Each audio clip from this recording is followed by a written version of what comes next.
questions and answers. Welcome to our May 5th live car shopping strategies. My name is Deshone. I'm known as Deshone the Auto Advisor.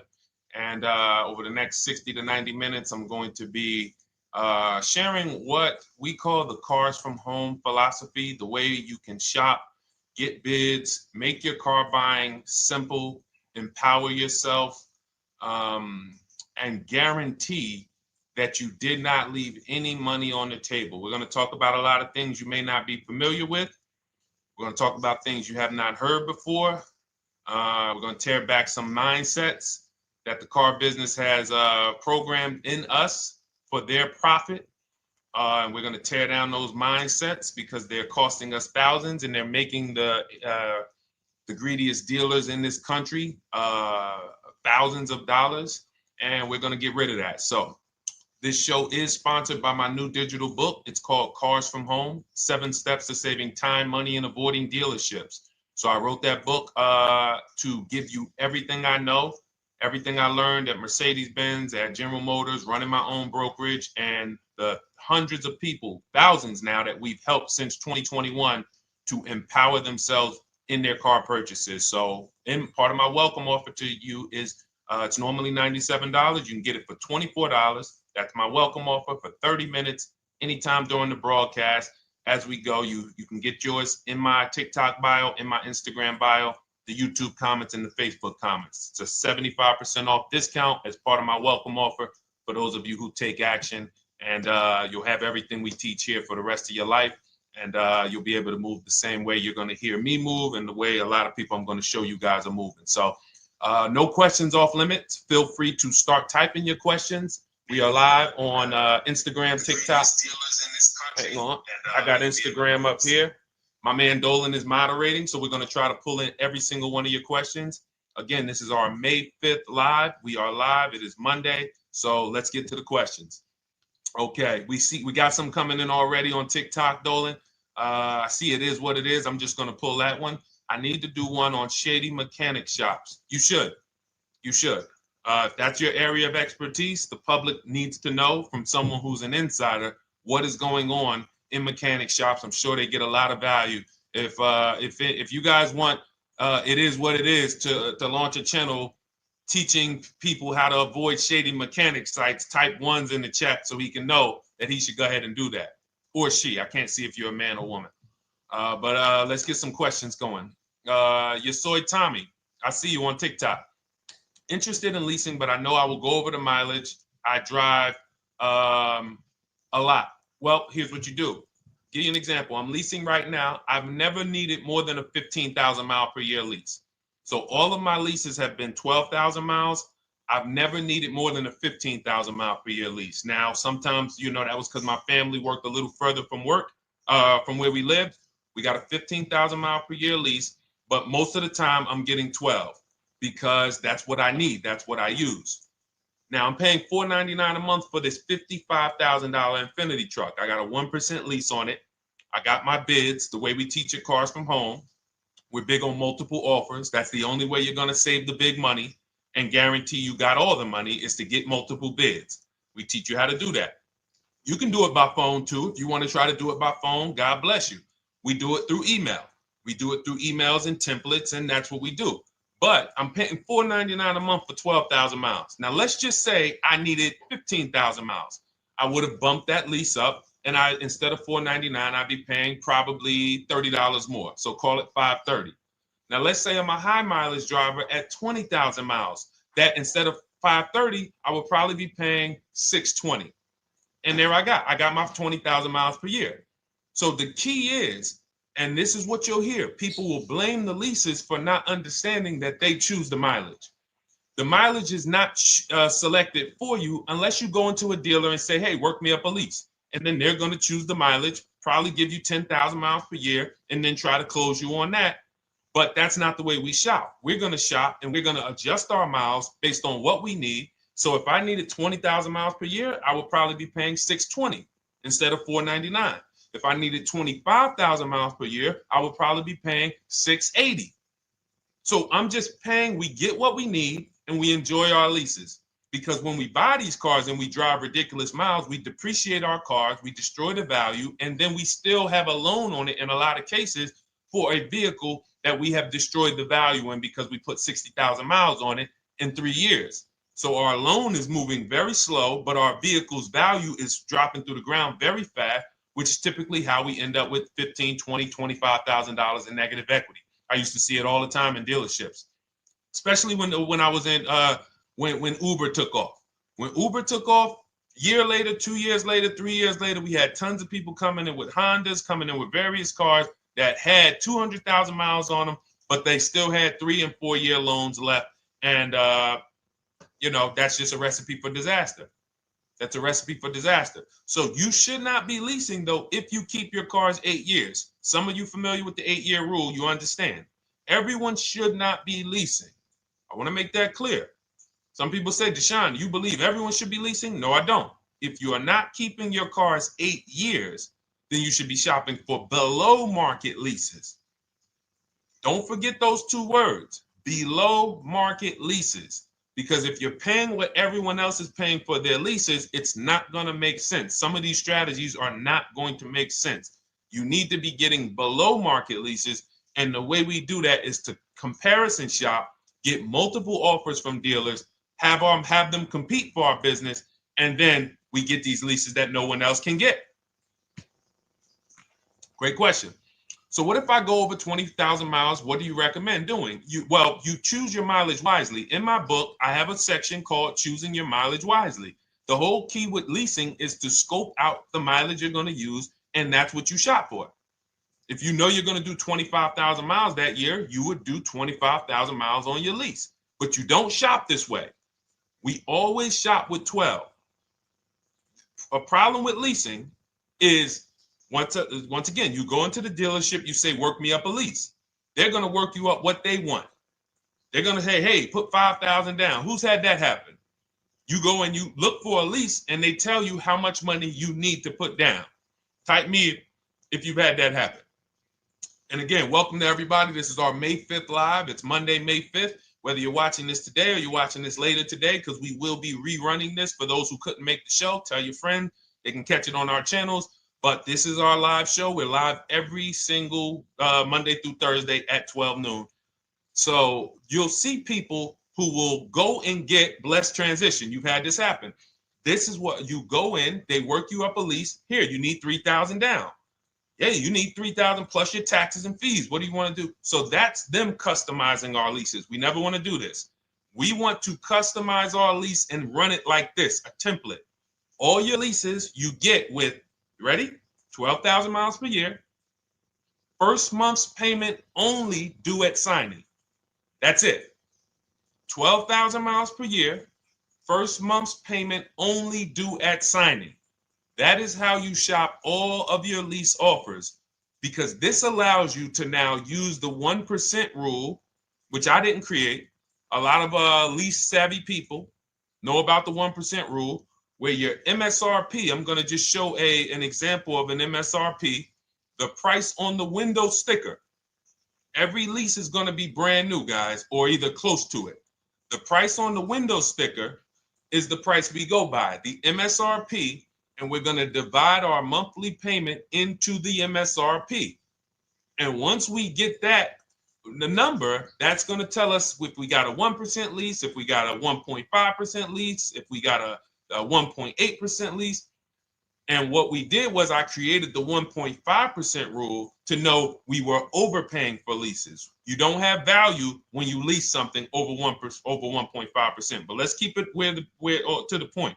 The point is you're shopping all your leases, first month's payment due at signing, 12,000 miles per year, and then you're using the 1% to 1.5% rule to gauge the value. Once you find your best offer, that's when you go and you say, can you please adjust the mileage down to 10,000 because that's all I need, or up to 15,000 or 18,000. You shop your offers with 12. You find your best offer concerning what value is, 1%, 1.2%, 1.4%. You lock that up, and then you tell them, show me what the payment will be with 20,000 miles per year or 15,000 miles per year. That's going to keep you from walking into these 80% dealers which are never going to give you a below market deal, when they drop their prices, they're never going to drop low enough to beat their competition. That's why their name of the game is them keeping you from checking their competition. And then you avoid these people, you find those deals, and then you adjust the mileage with that dealer. But choosing your mileage is very important with a lease. And that's why you should take 5 minutes, 10 minutes, tally up your lifestyle over the next 3 years, and you choose your mileage that you need. Great question. Let's go, Dolan. I'm getting married today. Congratulations to Ash on Facebook, everybody. Ash is getting married today. Congratulations. May God bless you with a healthy, lifelong marriage. Hallelujah. All right. Angel on YouTube says, can I lease for 36 months, then purchase to have a lower payment instead of buying at a higher payment? Now, what he's asking or she's asking is, I want this new car, but if I buy the new car, then I'm going to have to pay for the new car, in which case it's too unaffordable. So can I lease it first and then buy the difference at the end? Yes, you can. Let's talk about why that's not that financially wise. There are signals, guys, that tell us we are looking at vehicles that are too expensive for us. Signals. Would anyone on here take a 50-year mortgage? Anybody? Anybody? We got some smart people on here. Anybody volunteering for the 50-year mortgage, ladies and gentlemen? Anybody? Come on, somebody.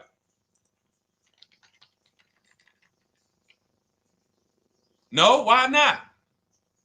Why not? Why is everybody saying no to the 50-year mortgage? Because we know it's ingrained in us that a 50-year mortgage on a house means we can't afford that house, right? Same thing with cars. There's signals. And so when we cannot finance a brand new car and it's affordable, what should we be doing? We should be going to get a pre-owned car. That's what we should be doing. So some of you have the luxury where you could afford both a new version of the car you want, and you can afford a pre-owned version, of course. So you might say, Deshone, I could afford both. I want this car, but I could afford, which one should I get, new or pre-owned? Thank you to the new gifter, Jeffrey Jones. Welcome. The Black King. Thank you so much. Gifter badges. Appreciate everyone who supports this broadcast. Thank you so much. You helped me to keep this information going. So what you're saying is, I could afford both. Which one should I get? In that case, it's a matter of your values. Do you want a brand new car? You want to treat yourself? You only get it every 10 years. So it's like, hey, I only get a new car every 10 years. I'm going to treat myself to a brand new one. Curtis Thomas, thank you for sharing. Or you might say, you know what? I want to go to value play. Even though I could afford a new one, I want to knock 20, 30, 40% off the price, and I want to get me a pre-owned version. So that's the people who could afford both. Some of you, you're like Angel, who like, I want this car, but I can't afford it new. In which case you go pre-owned, because you don't want to lease a car 3 years, even if you get a below market lease deal, great lease payment, turn around and buy the difference, because you're typically going to need a 5 or 6 year loan for the difference. Once you get that 5 or 6 year loan, you add that to your 3 years that you leased the car, and you got 8 to 9 years of payments on the exact same car. 8 to 9 years of payments on the same car. This does not make financial sense to pay that long on a car. This is, you can't reach the reward stage where the car is paid off and you're putting money to the side for maintenance and repairs. You know, you got a paid off car, because the goal with purchasing is to get to that long-term ownership where the car is paid off. I don't owe anything on it. You know, I got a couple $100 I put to the side for maintenance and upkeep, but that's all. That car is paid off. I can keep that thing for 15 years. I can pass it down to my son, my daughter. We got an extra car in the family. That is the value of purchasing. So if you have a payment for 8 years on a car, you don't get to that stage. So that's why before I would ever recommend someone lease and then purchase the balance, I would recommend someone purchase a quality pre-owned car and get it at a below market price. Okay, does that make sense? Okay, everything that we're talking about, guys, is in my new digital book. It's called Cars from Home, 7 Steps to Saving Time, Money, and Avoiding Dealerships. Has everything we teach, because the name of the game is learning how to structure your deals. When should I lease? When should I purchase? And then once you have your structure, getting bids on everything to make sure you don't leave any money on the table. When you get bids on everything, you're never going to lose any money on your trade-in, because you didn't just get one offer on your trade-in, you got bids. You're never going to overpay for your interest rate, because you didn't get one offer on your loan, you got bids. You're never going to overpay for the new car or the used car you're buying, because you didn't get one offer on it, you got bids. And that empowers you to control the transaction. That is what we teach. That's in my new digital book, step by step. You can get your copy for 75% off, normally $97, but it's part of our welcome offer for 30 minutes. You got it in my TikTok bio, Instagram bio, YouTube comments, or the Facebook comments for $24. Okay, enjoy it, use it. All right, let's keep it going. I need to buy a car. I want to know how to buy the advertised new the new SUV vehicle for under $10,000 or even under $20,000. I don't really understand the question. Let me read it again. I need to buy a car, and I want to know how to buy the advertised new vehicle for under $10,000 or even under $20,000. Are you saying that's the discount you're looking for, or are you saying that is my budget? Please let me know. I don't quite understand. Go ahead to the next one, Dolan.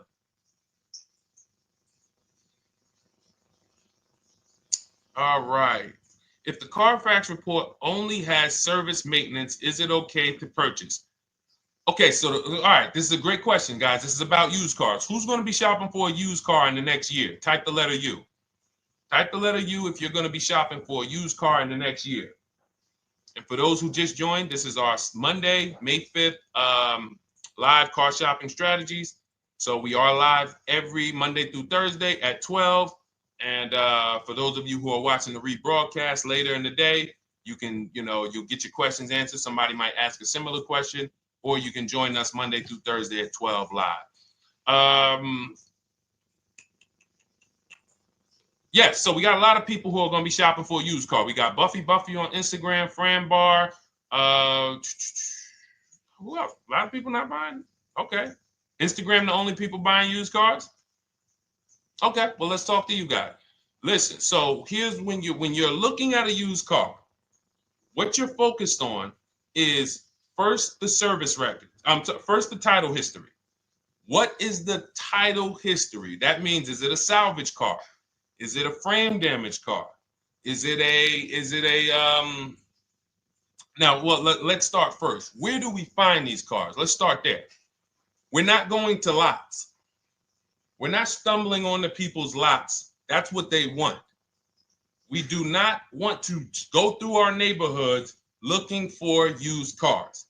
Anybody who does not have a used car on a website, they're trying to take advantage of you, because that is unadvertised, that they don't want to be where the competition is. That is not the way we're going to move. And for years, it was like that. You drive past a dealership on the weekend, you see hey, oh, look, they got this nice yellow car, a nice big red car outside, and you just pull right in.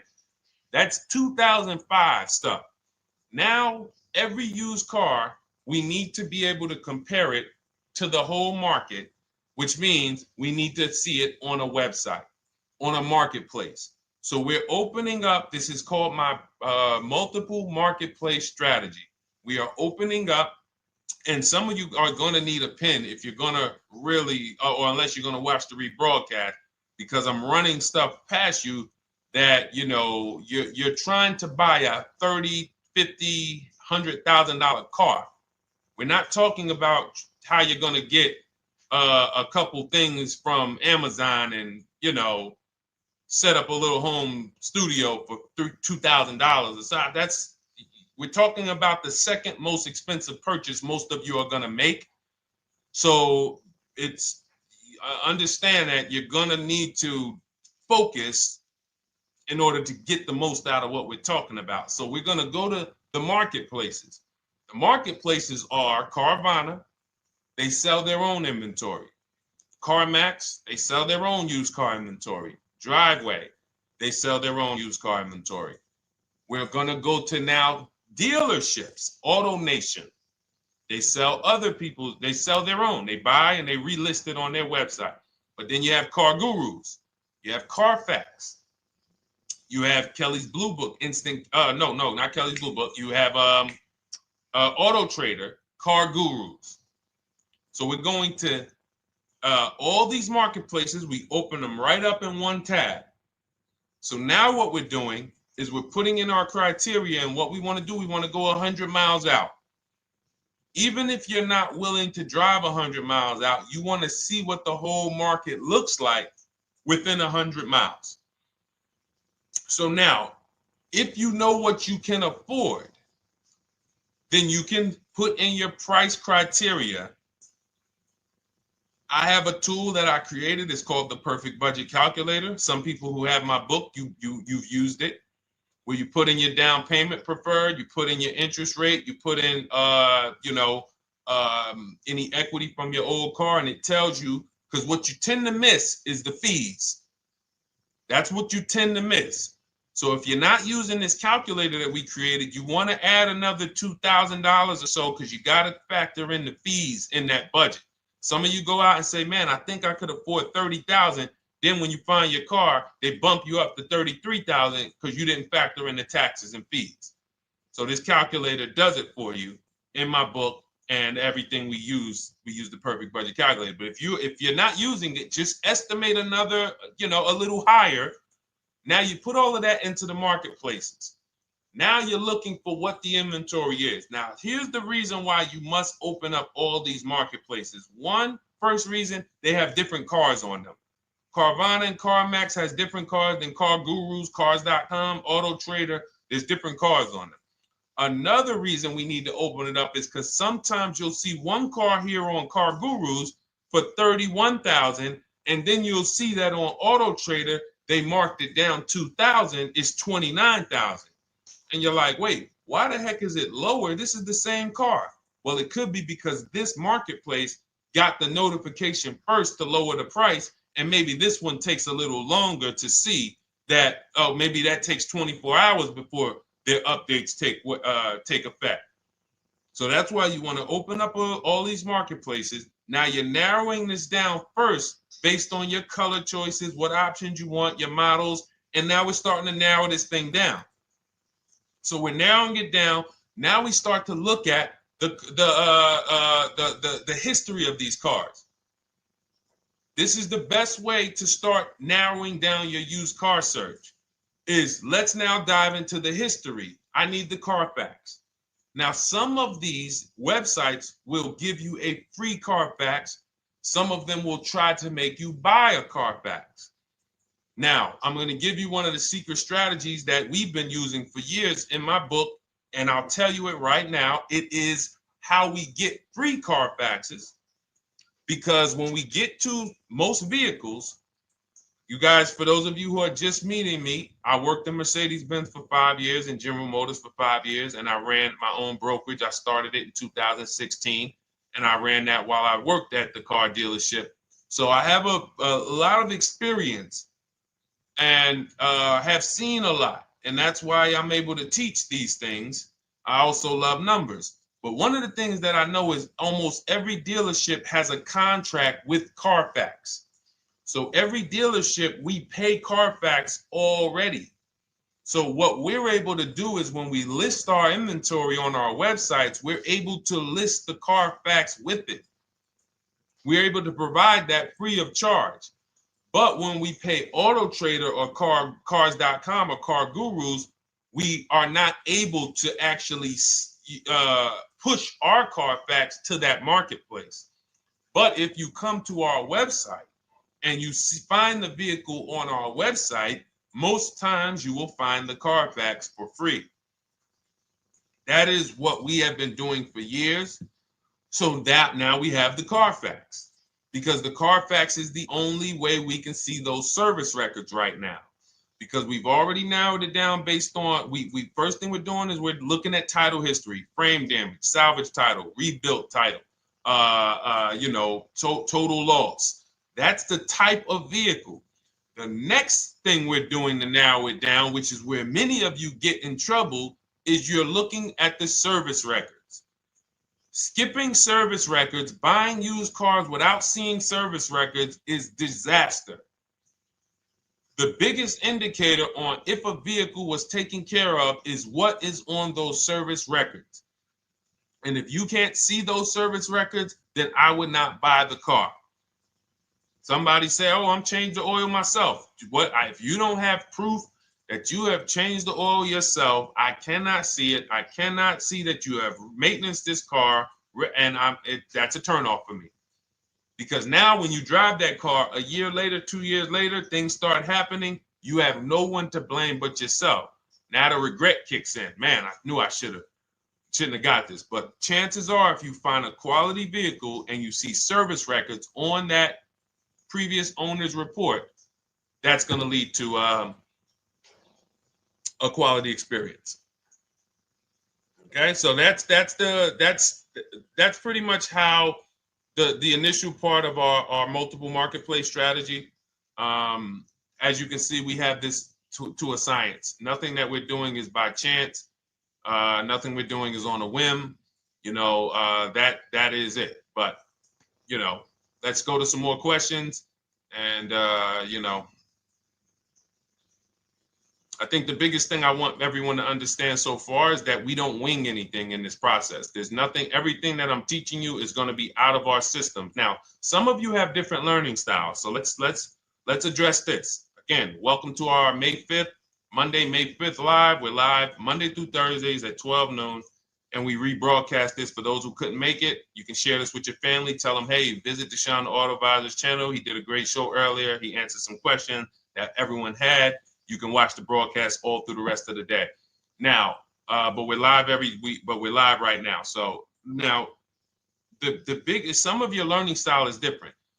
What we teach is we have the ultimate do-it-yourself guide. This book is rated 5 stars.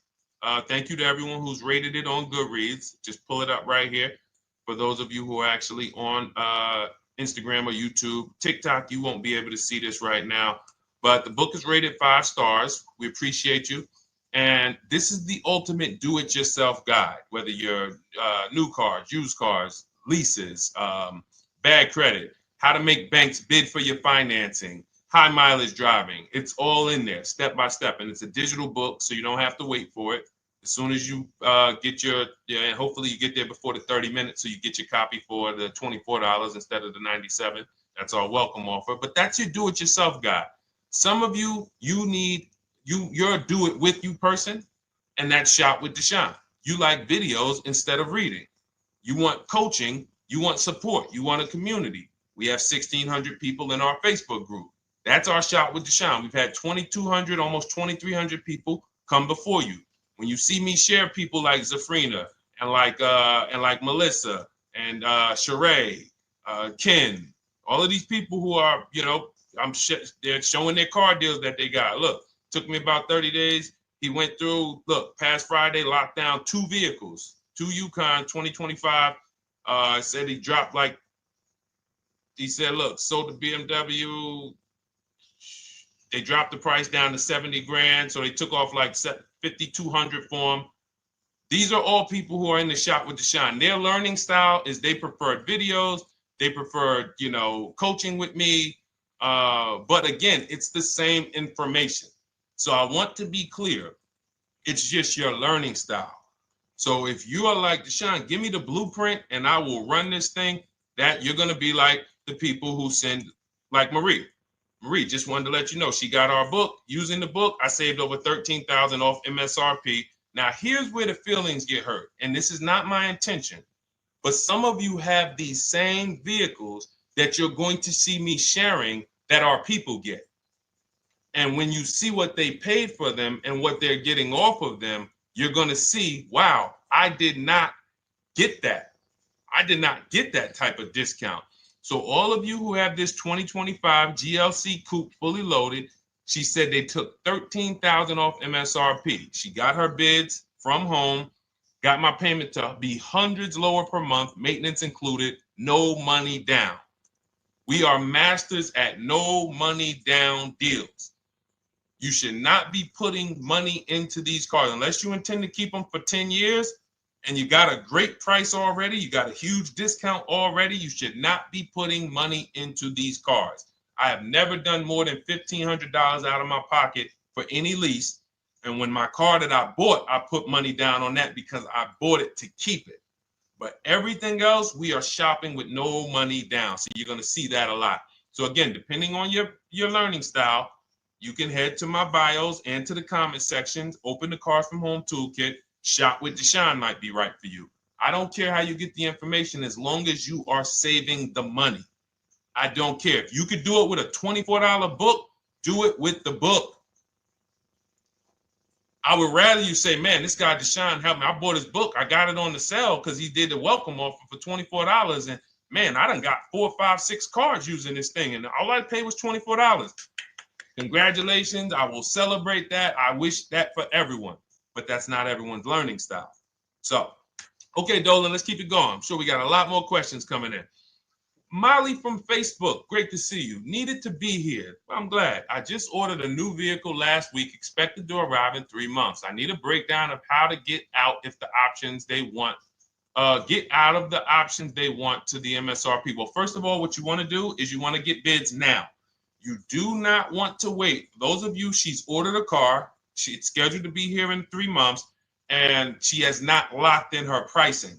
Now, the reason when we order a car, we are always getting our bids first because the closer your car comes to arrival, the less leverage you have.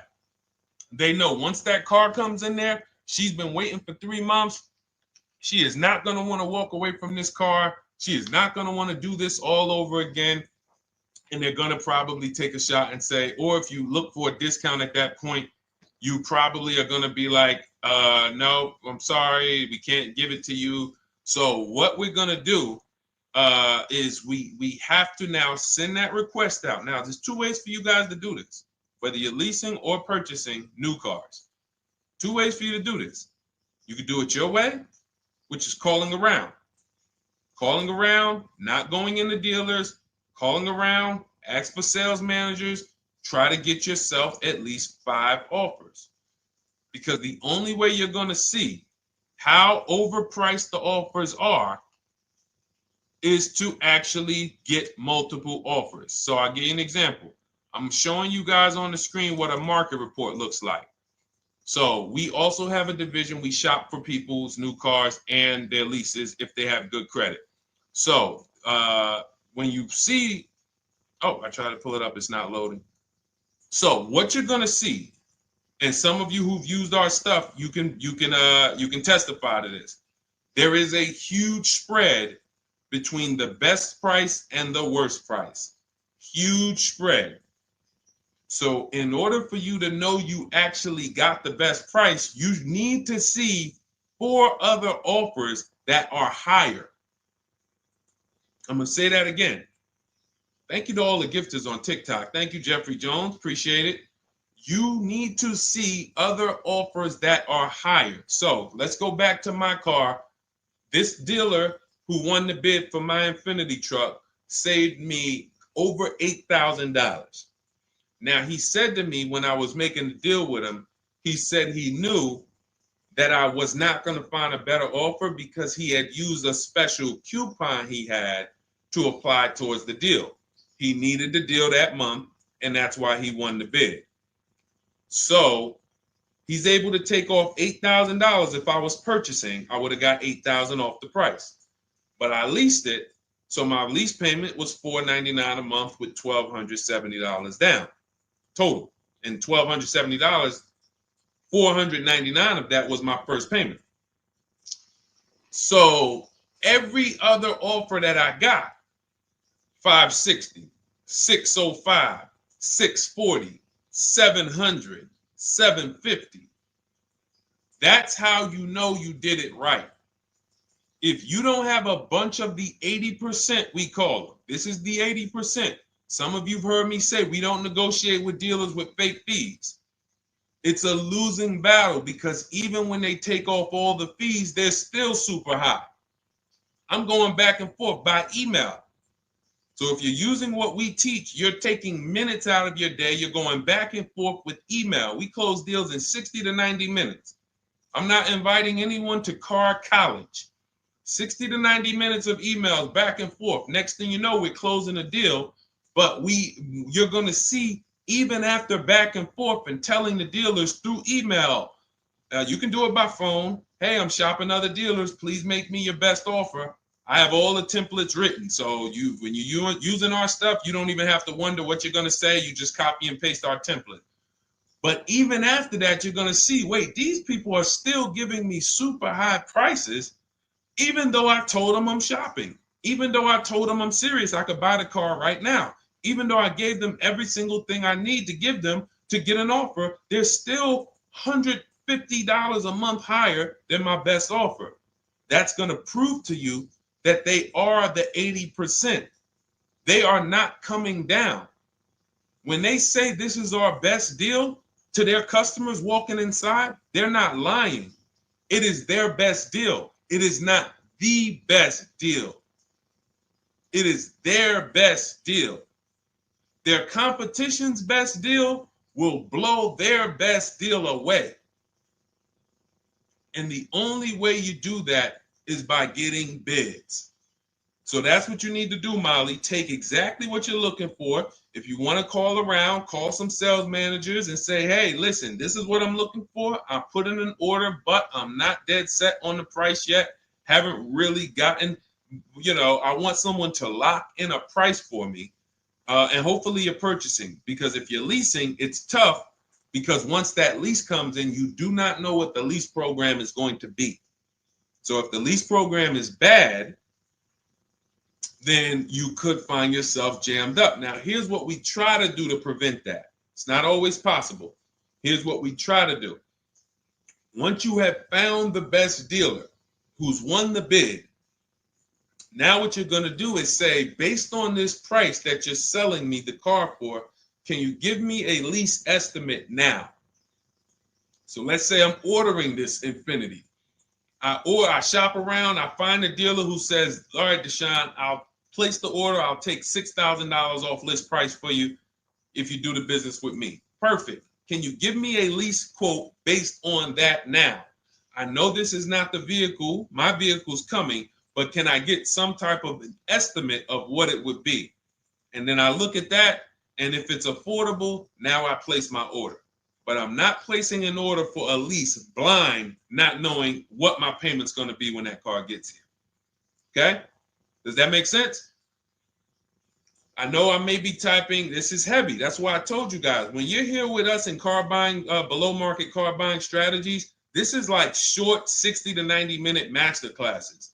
This is not lives where I'm showing you how to make macaroni and cheese and turkey and like, okay, yeah, you got your music playing in the background. Hey, listen, all right, what I need? Oh, hand me the Sazon. No, you could do multiple things. This is heavy finance talk for 60 to 90 minutes, and it will change your life. And I just saw my girl, Lisa. Lisa, good to see you. Lisa's been, she's been learning from us and rocking with Cars from Home. Let me see. I'm glad you clarified, even if no money down on the lease, you still really have to give them the first month's amount. Yes, I don't know what I'm going to do yet, buy or lease. No matter, I'm learning lots and sharing with my peeps. Thank you, Lisa. Thank you. Now, technically, you don't have to give them the first month's payment either. What I do is our templates all involve shopping, first month payment due at signing. But if I wanted to, so let's say, for example, on this $499 a month lease I got on the Infiniti, and I'll actually will add this because I'm glad you said that.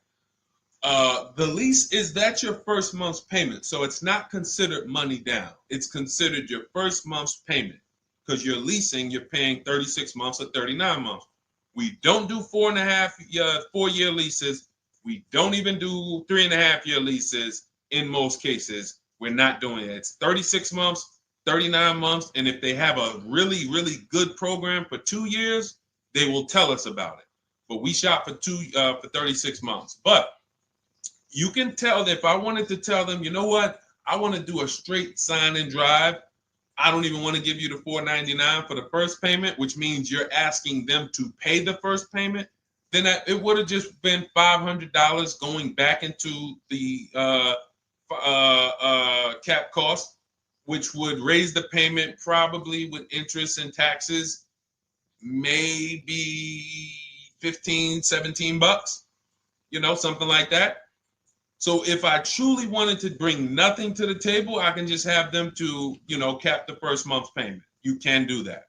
You can do that. So you can ask any questions. I know you're in our Facebook group, and so you let us know. But the 8-year rule is your basis for leasing versus buying.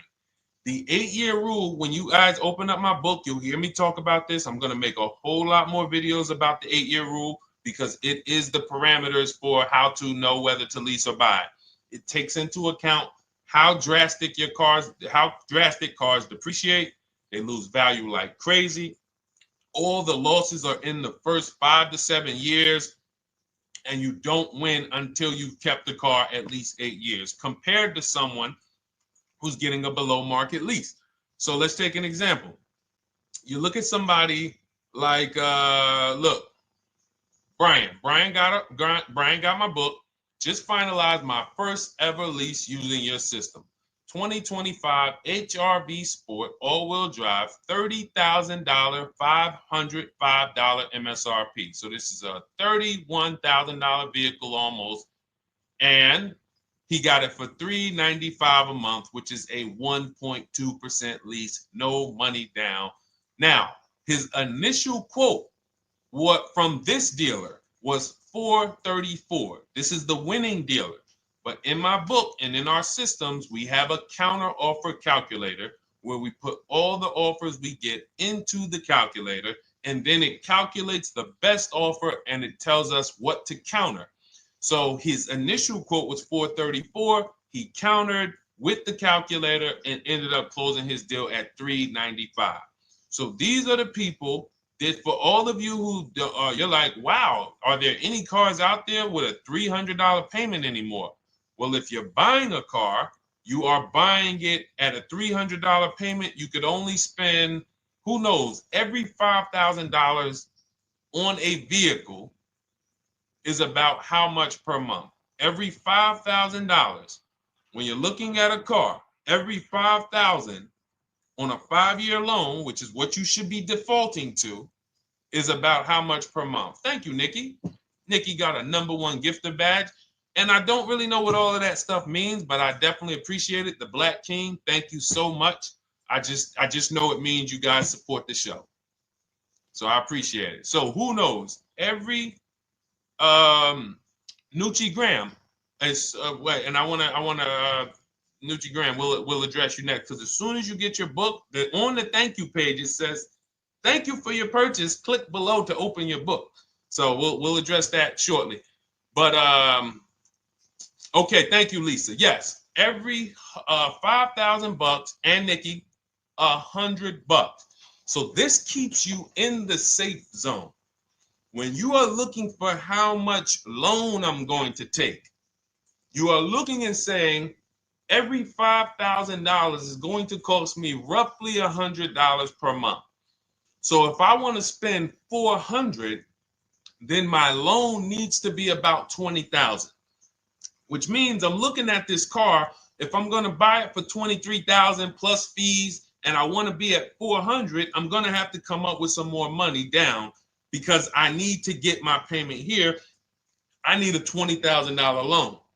I'm not going to go in looking at a $20,000 car and thinking, man, can they get me to $250 a month on this? No money down, because the math doesn't make sense. Because the only way they can get you to that is to put you in a 7 or 8 or 9 year loan, which is a horrible deal. And they've done it to a lot of people, because you go in and you just say, get me to this monthly payment. And they're like, well, you didn't say how long. You come in later, hey, man, my loan is, I remember, man, a guy called me, and this is, unfortunately, people are not trained to look at how long their loan is. Early in my career, I think I was still with General Motors, and a guy came in and he had some vehicle, And he was like, D, could you look at this, man, and tell me, because I don't, I'm trying to get out this thing, man. They telling me I can't get out of it now. That's a recipe. You bury yourself when you make these types of moves. They're saying I can't get out. I looked at his contract. It was a 96-month loan. 96-month loan. So he's in a 96-month loan at a high payment. He's going nowhere. And what it came from is him going in and saying, hey, get me to this payment. My payment's affordable, but how long is the payment? That determines what you're paying for the car. So when we say, yo, are there $300 payments out there? I'm showing you. Leasing, there's cars you can drive 30,000 miles, $30,000 cars, beautiful vehicles, payments in the threes when you're shopping and getting bids, and you're finding vehicles with great lease deals. At the same time, on a pre-owned car, that's only going to get you under 20 grand, between 15 and 20 grand. So it's about getting the most for your money. And getting the most for your money, you must take into account the 8-year rule. If I'm not keeping a car 8 years, I should be shopping for a below market lease. I'm not tying up any of my money in this car because I'm not keeping it long enough to have all of that money benefit me. Does that make sense? Type ones if that makes sense. Type dollar signs if that makes sense, because this is about money. If I'm not keeping the car 8 years, then all the money I'm going to tie up in the car to pay for it, to pay off the loan, to do the maintenance, to change the tires, to change the brakes, to change the oil, to change the brake fluid, the transmission, all of the money I'm putting in that car, just normal maintenance. I didn't say anything broke. Normal maintenance over 7 years. I'm not going to keep the car long enough to have that make sense. Whereas had I leased, I'm just below market leases. I'm just literally paying cents on the dollar, changing my oil. Most of the times I'm out the car before I need brakes, unless some of you are driving 15,000 mile a year leases, and then sometimes you will replace the brake, but it still does not compare to the cost of purchasing. And, throughout the show, I'm going to show a lot more lease deals and a lot more discounts. But the reason why I show you guys the lease deals is because the money doesn't lie. Unless you're just hell bent on paying more, the money does not lie. You can't compare when I was, I'm driving $40,000 cars. My payments have a 3 in front of them. And my friends are driving $20,000 cars and their payments have a 3 in front of them. And those cars are used, need maintenance, warranties done ran out after 4 years. I'm over here driving brand new cars, problem free, and they're paying the same amount or more than me, and they're driving inferior products. And then once they really get tired of the car, they go ahead and they trade it in and they start the process all over again. So it's bad financial advice that the car business never trained on, and they just love for people to be ignorant. But we're not going to be ignorant here. All right, Dolan, let's keep it going. By the way, all of you who just joined, this is our Monday, May 5th live. We are live every Monday through Thursday at noon. So for those of you who may be watching the rebroadcast, we rebroadcast the show all through the day. So for those who missed the show, you can either, or some of you want to tell your friends, oh, hey, you're shopping for a car, go watch this show. And we'll rebroadcast this show all through the day. And we rebroadcast all the episodes through the weekend. So for those of you who didn't have time, you're like, man, I want to catch up on all the shows, all the questions that were asked. We'll rebroadcast those through the weekend. But we are live every Monday through Thursday between 12 and usually 1:30. You can have your friends and family tap in. You can bring your questions, and we try to get to as many as we can. All right, Dolan, let's keep it moving. Let's get to some more. What are the companies for loans? Well, there's a lot of them. First thing you want to do is, so we teach something called the bank bidding war. This is a question, because here's my question to you guys. Where do you get your car loans from? Here's my question to you. And I'm going to tell you how we should change the answer, because I know what some of your answers are going to be. Where do you get your car loan from? Some of you are going to say my bank. Some of you are going to say the credit union. Some of you are going to say the dealership. But all of those are not the answers we want to go with anymore. Here's the answer. You got it, Nikki. I love Nikki. Whoever gives me the best rate. That is going to be the answer moving forward. If you're using what we're teaching, that's your answer. Whoever gives me the best rate. What, in other words, whoever wins the bid. So what we're doing is we are not just going to our credit union and having them run our credit, give us a rate, and now we going out and we're shopping with a check in hand and we're shopping with our back against the wall because the bank says, well, hey, you know, your pre-approval expires May 17th, so you hurry up and find a car or you're going to have to come back and run your credit again. Now we're over here and our bank is putting our back against the wall. That's ridiculous. So what we do is we use what you should do is you should look at the average interest rate. If you have average credit, look at the average interest rate, and then you use that to budget. Again, I have a calculator that we invented. It's a proprietary calculator. You can't find it on Google. It's in my book. It's in our course, Shop with Deshone, in our checklist, our video checklist. This is stuff that, again, we don't, if you notice stuff that I teach, it's not anywhere. Deshone, why can't I find an 8-year rule on YouTube? It's because it's Cars from Home. We created it. I can't find the 1.5% rule. No one else teaches that because it's our intellectual property. We created it. I don't mind people saying it, but they need to understand we didn't find this stuff. We created the stuff. So calculators, we invented them. So this calculator you take this interest rate, but even if you want to use a standard payment estimator calculator, you can take just what I said. Remember, add a little bit more for the fees, because that's what you're not taking into account. The fees, the taxes, and that's where we get in trouble. My calculator, our perfect budget calculator, does that for you. So now you want to look at the average interest rate. Type in average rates for cars. Use that for your budget, just so you can know about how much car I can go and get. So between what I told you about the $5,000 being $100 a month, and that last part about, adding a little bit more and using the average interest rate, you should have a good gauge on a range of car to go and shop for.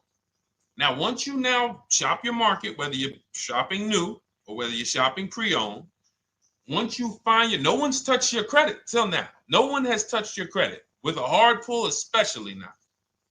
We do not, in order for this to work, like what Nikki is saying, where you're only giving your business to the bank or credit union that gives you the lowest APR. In order for this to work and for you to be able to shop freely, no pressure, you need to make sure you don't let anyone run your credit with a hard pull before you find your best deal on a car. Soft credit pulls, estimates of budgeting, the way I just said. Now, you go out, you find your car, whether it takes you a week or a month or 3 months. Bang, I found my car now. You lock the car up, put it under contract, you leave your deposit. You never, ever. How soon when you get a car does the dealership want you to take it? I like asking questions like this because we can prove how predictable most of the car business is. How soon after you purchase a car does the dealership want you to take it? Thank you, Janae. Immediately. Now, the reason for that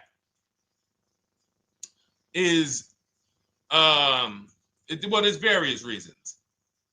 There's various reasons. Right then and there, Molly, yes.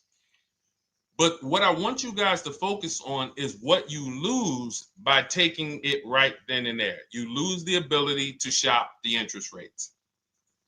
And shopping the interest rates is very important because you'll always wonder, could I have gotten a better rate? So what you do is you lock the car up, you let them know, hey, I'm going to go home, just give me my, let me get my paperwork so I know exactly how much I need to tell my bank. And here's the key, if you guys can beat what my bank or credit union gets says, then I'll give you the loan. See, some people think that I teach don't let the dealerships compete. I never teach that. What I teach is don't let the dealerships be your first offer ever. They are always your last offer, and they're competing against other offers that you got. So now you're going home, your car is waiting, you're going to see what your bank, your credit union can do, and then you go online. You can go right online. Auto loans online, auto financing online. Let all of these banks and credit unions access your credit now with the hard pull, because there is an article that Experian did, and you can find it on almost any credit bureau, wrote an article on rate shopping. They allow you to have multiple lenders compete for your business within a small period of time. They say the window is 14 to 45 days. So if the window is 14 to 45 days, how quick do y'all think I want you to do it? If the window says, because that's a big window, as long as you shop within that window, at the end, those multiple inquiries will have the same weight on your score as one inquiry, because it looks as if you were shopping and you were doing your due diligence. Thank you, Greg, Sheila, with these gifter badges. I don't know. It's like a nice. I appreciate it, Glendale. Thank you. So with these, when these banks are competing, what you're trying to do is say, everyone here on my end, we call this the bank bidding war. This is round two. Round two is you are bringing your car home. You are at home. You're going online. You're calling your bank. You're calling your credit union. If you have one, you're going online. This will take you literally one day, not even. This maybe take you an hour. Because if they say that the window to shop is between 14 and 45 days, I want you to do it in 24 hours. We want all the competition in 24 hours. Because that guarantees we are way within the window. They're going to look and see, wow, this person bought a car. They had multiple lenders competing in a small period of time. They're not out here just letting people run their credit over, every week. Some new banks running their credit. So now you call the dealership afterwards. You say, hey, the best offer I got was from such and such credit union or such and such bank. If you guys can beat it, I'll give you the business. You allow the dealer to now shop you to their banks. In which case, they're going to call you and say, hey, good news, we got you a better rate. Or, hey, good news, we couldn't beat the rate, but we can match it. In which case, they save you the time, they save you the paperwork. Or they're going to say, hey, listen, that's a great rate you got. We can't beat that. None of my banks can beat it. And in which case, we guarantee all around we got the best rate, which is the goal we're looking for. As Nikki said, I'm only giving my business to who gave me the best rate. That is the bank bidding war. So when you get your digital book, Cars from Home, you'll get that in writing. We also have it in our Shop with Deshone video checklist. For those of you who are more do-it-with-me types, again, we're all about your learning style. And some of you just like, Deshone, I see you. Can you shop for us? What are these? I'm seeing a lot of you guys shop for people, new cars, new cars, leases only. And you have to have good credit. Your FICO scores need to be over 670, all of them. But if you don't, again, same result. We've been helping people get these results since 2021. And again, I am all about speed. These are short videos. The book is boom, action steps, action, action, action, action. I'm not trying to teach you everything about cars. I'm trying to walk you through a path, a 7-step path to get to the result you want all the time. Okay, I'm not taking you to car college. You're not going into the car business. You just need to know how to get the best deal. And that's what it's about, step by step. Okay, but for those of you who are just coming on, this whole show is sponsored by my new digital book. It's called Cars from Home, 7 Steps to Saving Time, Money, and Avoiding Dealerships. It's a digital book.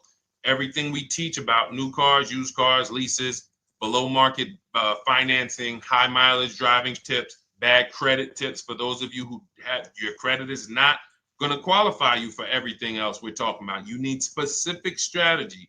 We have that specifically for people with bad credit inside my book and inside Shop with Deshone. So that's why I never believe in one size fits all car buying advice, because all of you are in different situations. So how does somebody look saying, you all should do this?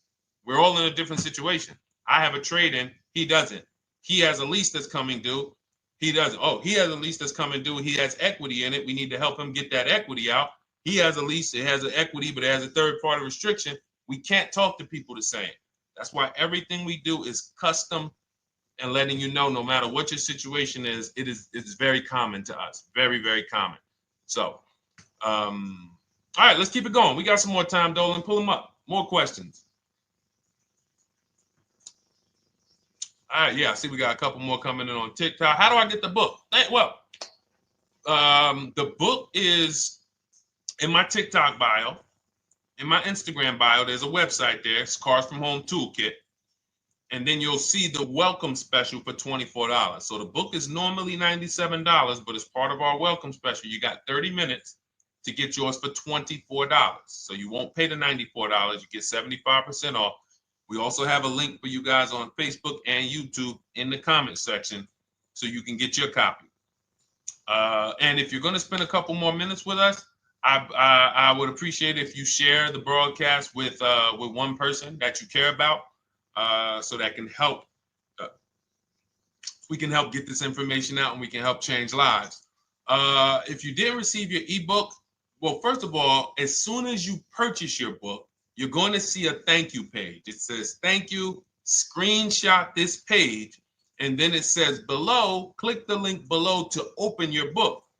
So you actually get the link to open it as soon as you make the purchase. And then I say I also emailed you a copy. So sometimes people type their email in, one letter's wrong. Obviously, we can't send a book to an incorrect email, which is why I have my support team's email right on there, so that if you don't see that book within 5 to 10 minutes, you email my support team, hey, I didn't get the book. They'll get you the book right away. So as you can see, I want you to, Dolan, can you put up, do we have anywhere with, we can put up the support team's email for this person, and just send an email to support. There you go. Thank you so much. Support at Deshone the Auto Advisor. Thank you, Dolan. Best moderator in the world. All right, so shoot them an email. Just let them know. Give them your first and last name, and they'll check the record, make sure that we have a purchase from you, and they'll send you your book right away, so you can dig right into it. Okay? All right, let's keep it. We work with clients all around the country. What I'll start doing, I wanted to bring some on here today, but I can't load them up. The system is showing an error. So I got a lot of people. I always bring tests. I always like to show results. So, you know, I'm a results person. So you'll see a lot of people that I share. Brian, who has our book, and, you know, his lease, Marie with her $13,000 off. All of these people made deals from home. They were not in a dealership negotiating this. You got, look, Frank, I bought your book, used your system, and just closed my deal and have positive results to report. I love when y'all email me, by the way. Like, please continue to do this. A caveat is I wanted a just released 2026 Genesis G70 Advanced, and there are no incentives. I could have gotten incentives on the 2025. However, I wanted the 2026, and I was willing to pay. So even with high demand cars, even with cars that are rare, this is the situation. I reached out to 20 dealers, and I received 9 offers for 36 months, 12,000 miles on a $58,000 MSRP. The initial offers range from $1049 to $901, with everything in between. I counter offered using the calculator that we have, and closed the deal at $815 on a $58,000 MSRP. That's a 1.4% deal. Now, mind you, that on a vehicle on a 2026 with no incentives, which means every bit of that was the dealer taking off money for him. He probably had to get at least $5-6 grand off to have that deal come in the 8s, when other dealers were quoting him 9 up to 10 and, you know, mid $1,000 range. So, you know, but so I show the book testimonials. I show my Shop with Deshone testimonials. But I want to start bringing these market reports so you guys could actually see that's our team shopping all around the country. And that allows us to stay, we're able to just stay on top of the market, like from state to state. It proves like this stuff is not, oh, if you're in New Jersey, the deals are better. Yeah, if you're in Florida, the deals are better. If it's California, we don't have deals out here. All of this stuff is not true. And thank God we have people using the Cars from Home systems, be it by book or be it by our video checklist, or be it us shopping for people all around the country where we can tell you beyond a shadow of a doubt. I can show you market reports from Texas, from Oklahoma, from South Dakota. We did a deal for a Mazda, a South Dakota deal, Nebraska, California, Florida, Georgia. We're shopping for people all around the country. And there's great deals everywhere in the country when you know how to make dealers bid. Because you're always going to find that 20% dealer who just wants to beat their competition. They're the best in the region. And you got to go out to find them. You got to have a system to find them. Because most of the dealers are not them. Most of the dealers are the 80%. That's just the way it works. It's a numbers game. And the 80% are very expensive. And when you walk into the 80%, they'll go down. You're like, oh, man, all right, can you take off? Can you get me down like, yeah, man, you're like $150 a month higher than where I could be, my max. And they go back and forth. They're like, man, I could take off $50 a month. Ah, man, that's the best you could do.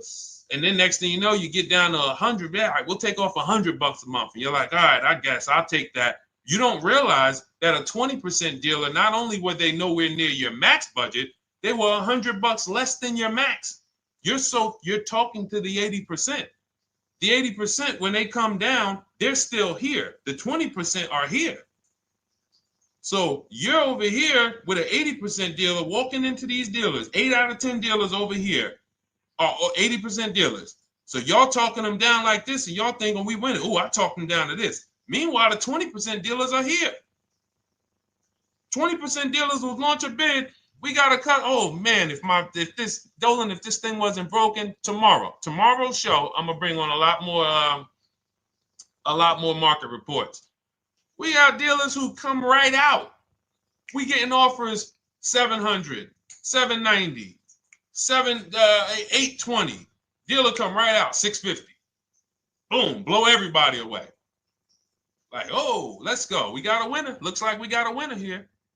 That's it. And then it becomes fun. As you can see, this is fun for us. When you change the way we shop, you shop and you start to you're going to be the prize. You're going to be the prize. So anyway, let's keep it moving. For those of you who have gotten your book, I look forward to you using it, empowering yourself, having these same results. For those who didn't know about the book, it is a digital book. You can get your copy for 75% off for 30 minutes in my TikTok bio, my Instagram bio, the YouTube comments, and the Facebook comment. And for those of you who've been on and you still don't quite trust us, you want to get started with maybe some free advice, go grab our cheat sheets. We have our free cheat sheets in my Cars from Home toolkit, totally free. Test us, look at the cheat sheets, look at the strategies, look at the emails I'm going to send, guiding. Like I don't play around. So if you want to just say, test out, let me hear some free advice, start with our cheat sheets. All right. Yes, I'd actually answered that when I read that comment, Dolan, on TikTok about do we work with clients in New Jersey and New York? Well, yes. When it comes to shopping done for you, if you open the Cars from Home toolkit and you're like, Deshone, I just want to relax at home. You guys go shop the market for me. If you have good credit, FICO scores over 670, and you have and you're shopping for a new car or a lease, you can book a call with us. We can see if we can help you. Book a 10-minute call. It's free. And we can see if we can help you. Is it best to lease a car if you're currently underwater? Ooh, if I was underwater right now, let's just say I have 15,000 negative equity. I made a bad deal during the pandemic. I'm upside down and I'm like, man, I got to get out of this car. But and first of all, I know I should be leasing because now we know the 8-year rule. The 8-year rule says if we're not buying our cars to keep them at least 8 years, we should be shopping for below market leases. We're going to pay a lot less money. Below market leases, not normal leases. Very important. So what I'm going to do is I'm going to actually right now look for an electric vehicle that I could lease because some electric vehicles right now, we're getting under 1%. We're getting 0.88% leases. We're getting 0.79% leases, because if you do your bidding, you're going to see. Now, again, if you want to call around for your multiple offers, you can do that. I'd rather you call around than to do what you've been doing. I'd rather you, with your new cars and your leases, call around before you walk. That's better than what you've been doing. But if you're like, Deshone, I don't want to talk. I don't want to wonder what I'm going to say. I just want to copy and paste. That's the Cars from Home way. Either way, you get your 5 offers, and you're going to see now, my best offer on this $40,000 electric car might be $320 a month. So I'm now driving a $40,000 car. If I didn't have my negative equity, then I would be driving it for $320. But now I got to bring this negative equity over. Now, the reason why you want to look at these electric cars for this is because if you try to bring a bunch of negative equity over, what ends up happening is you're now messing up the loan to value ratios, and the bank won't approve it. So you might go in and look at a $40,000 car, and now you bring this 15 grand of negative equity, and the bank is saying, we're not going to loan $55,000 on a $40,000 car. We're not doing that. So that's when they'll say, some of you may have heard this before, you have to put money down. They'll say, we can't get you approved unless you can put $3,000 down, $5,000 down. You have too much negative equity, and the bank is not going to approve it all. But when you get your bids on some of these electric cars, you're going to get $10,000, $15,000 off. And this is specifically what I would be looking for. I would be looking for the electric vehicle that when I get my bids, I'm saving 15 to 18 to 20 grand off. And if you guys don't think that's possible, you haven't been here for long. You know, this is Milligan. She bought her Mercedes EQE last year. She literally, MSRP of her car was $79,245. She got almost $30,000 off the vehicle. Almost $30,000 off the vehicle. $51,359 is her price. $79,000 vehicle. She got it after rebates, after discounts, after everything. $51,359. So you take a vehicle that you can get a huge amount of money off, then you bring your negative equity over. So now that payment goes from $320. Yes, it might go up to $575 or $600 even. But I know I'm in a nice car now. I'm in a brand new car, and after 3 years, I'm done with that negative equity. So that's what I would be doing. And if God forbid the car gets totaled while you're driving, you're out of the negative equity in a lease. So if I rolled that negative equity, 15 grand over to this car, now I'm driving it. Boom. All right, I got this electric car. I'm out of the negative equity. I got a good value. I'm in a $40,000 car. My payment is affordable. Now I'm driving. Oh, shoot, car gets totaled. I'm out.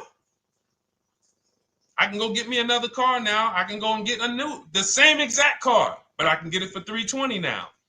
So, you know, that actually is the reason why people commit insurance fraud and total their cars or get them stolen intentionally. But no, that's just something to keep in mind. Something to keep in mind. Because most of you, when you start leasing, you're going to see that was my reason for negative equity. That was my reason I kept having negative equity, is because I wasn't leasing. And that was the reason I was paying more money for cars than I should have, because I wasn't leasing. And again, the key is getting below market leases. You walk into a dealership and say, work me up a lease, you're not going to have these payments that, you know, we're talking about here. It has to be below market leases. That comes through multiple offers. Only way. All right, let's keep it going. A lot more questions. No gap then. Is that your first time leasing? Well, no, we'll get to that. I see it's a little conversation happening on TikTok over here. By the way, everyone, this is our Monday, May 5th live. We're live Monday through Thursday. Tell your friends, please. I would love for those of you who are going to keep joining us to see some friends tomorrow, family members tomorrow, co-workers. When you are at work, when you're talking to people, if they say they're car shopping, I would love for you to invite them to our live shows Monday through Thursday at 12. And if they couldn't make the show, we will rebroadcast each episode for the rest of the day. So after today, after we end the show, if you guys want to refresh on some things or you want to whatever, you want to send people, we will rebroadcast this episode for the rest of the day. And then on the weekends, we put together a weekly compilation. We broadcast them all just for the people who couldn't make the live shows. But every Monday through Thursday, we are here. And yes, happy Cinco de Mayo to you too, Nikki, and to everyone who celebrates. All right, what do you think about waiting till December month, mid-month to buy a vehicle? I do not. Dealers need cars to sell before that. It's a myth. All right, we're going to dispel a myth, okay? When have we been taught that the best time to buy a car is? Thank you to everyone running up the likes on TikTok. We're at 3,400 likes. Every time you hear something you like, you double tap the screen. That makes a big difference. It sends a message to TikTok that we're doing something good over here. Okay, end of the month. Yes, sweet now. End of the month. So we're gonna peel, like I told you guys when we started the broadcast, right? We are gonna, yes, Molly, last day of the month, right? So this is what we have been taught. Last day of the month, come on in. That's where your deals are, right? Let's look at this logically. As a former car salesperson, the times where where I saw the dealer or myself being the most desperate was the times where we did not have a lot of customers. Sometimes you look up, it's the 10th of the month.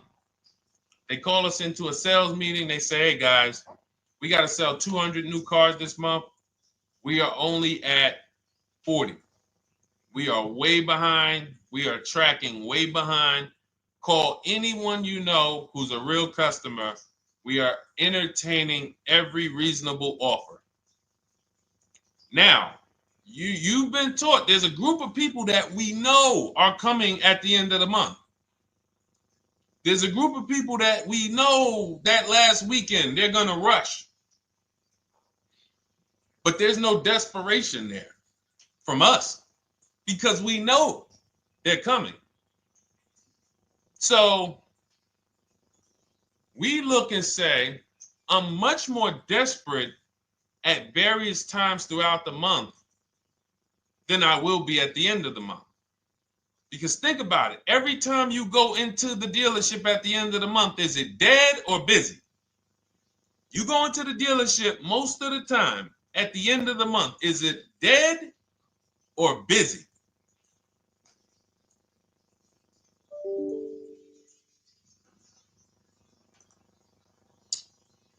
Thank you. It's a zoo. It's a zoo. Customers everywhere. That means all the car salesmen are not worried about making a deal. In fact, they're looking at you and saying, hey, Molly, thank you. Listen, I know the payment's $780 a month. I know you said you wanted to be at $499, but we've been going back and forth. Can you work your way up, get closer to the $780? Because they know now we can take a shot. Because we have some other customers behind you, Molly. Did you see the people walking out? These people just walked out. They're mad. We don't have enough salesmen here. We got people waiting 40 minutes to speak with somebody. Do you think you're getting the best deal when that's the energy? Yes or no? Let's just be honest here. See, you might forget some of the lessons that we teach if you don't have our books and if you're not in our video checklist and coaching.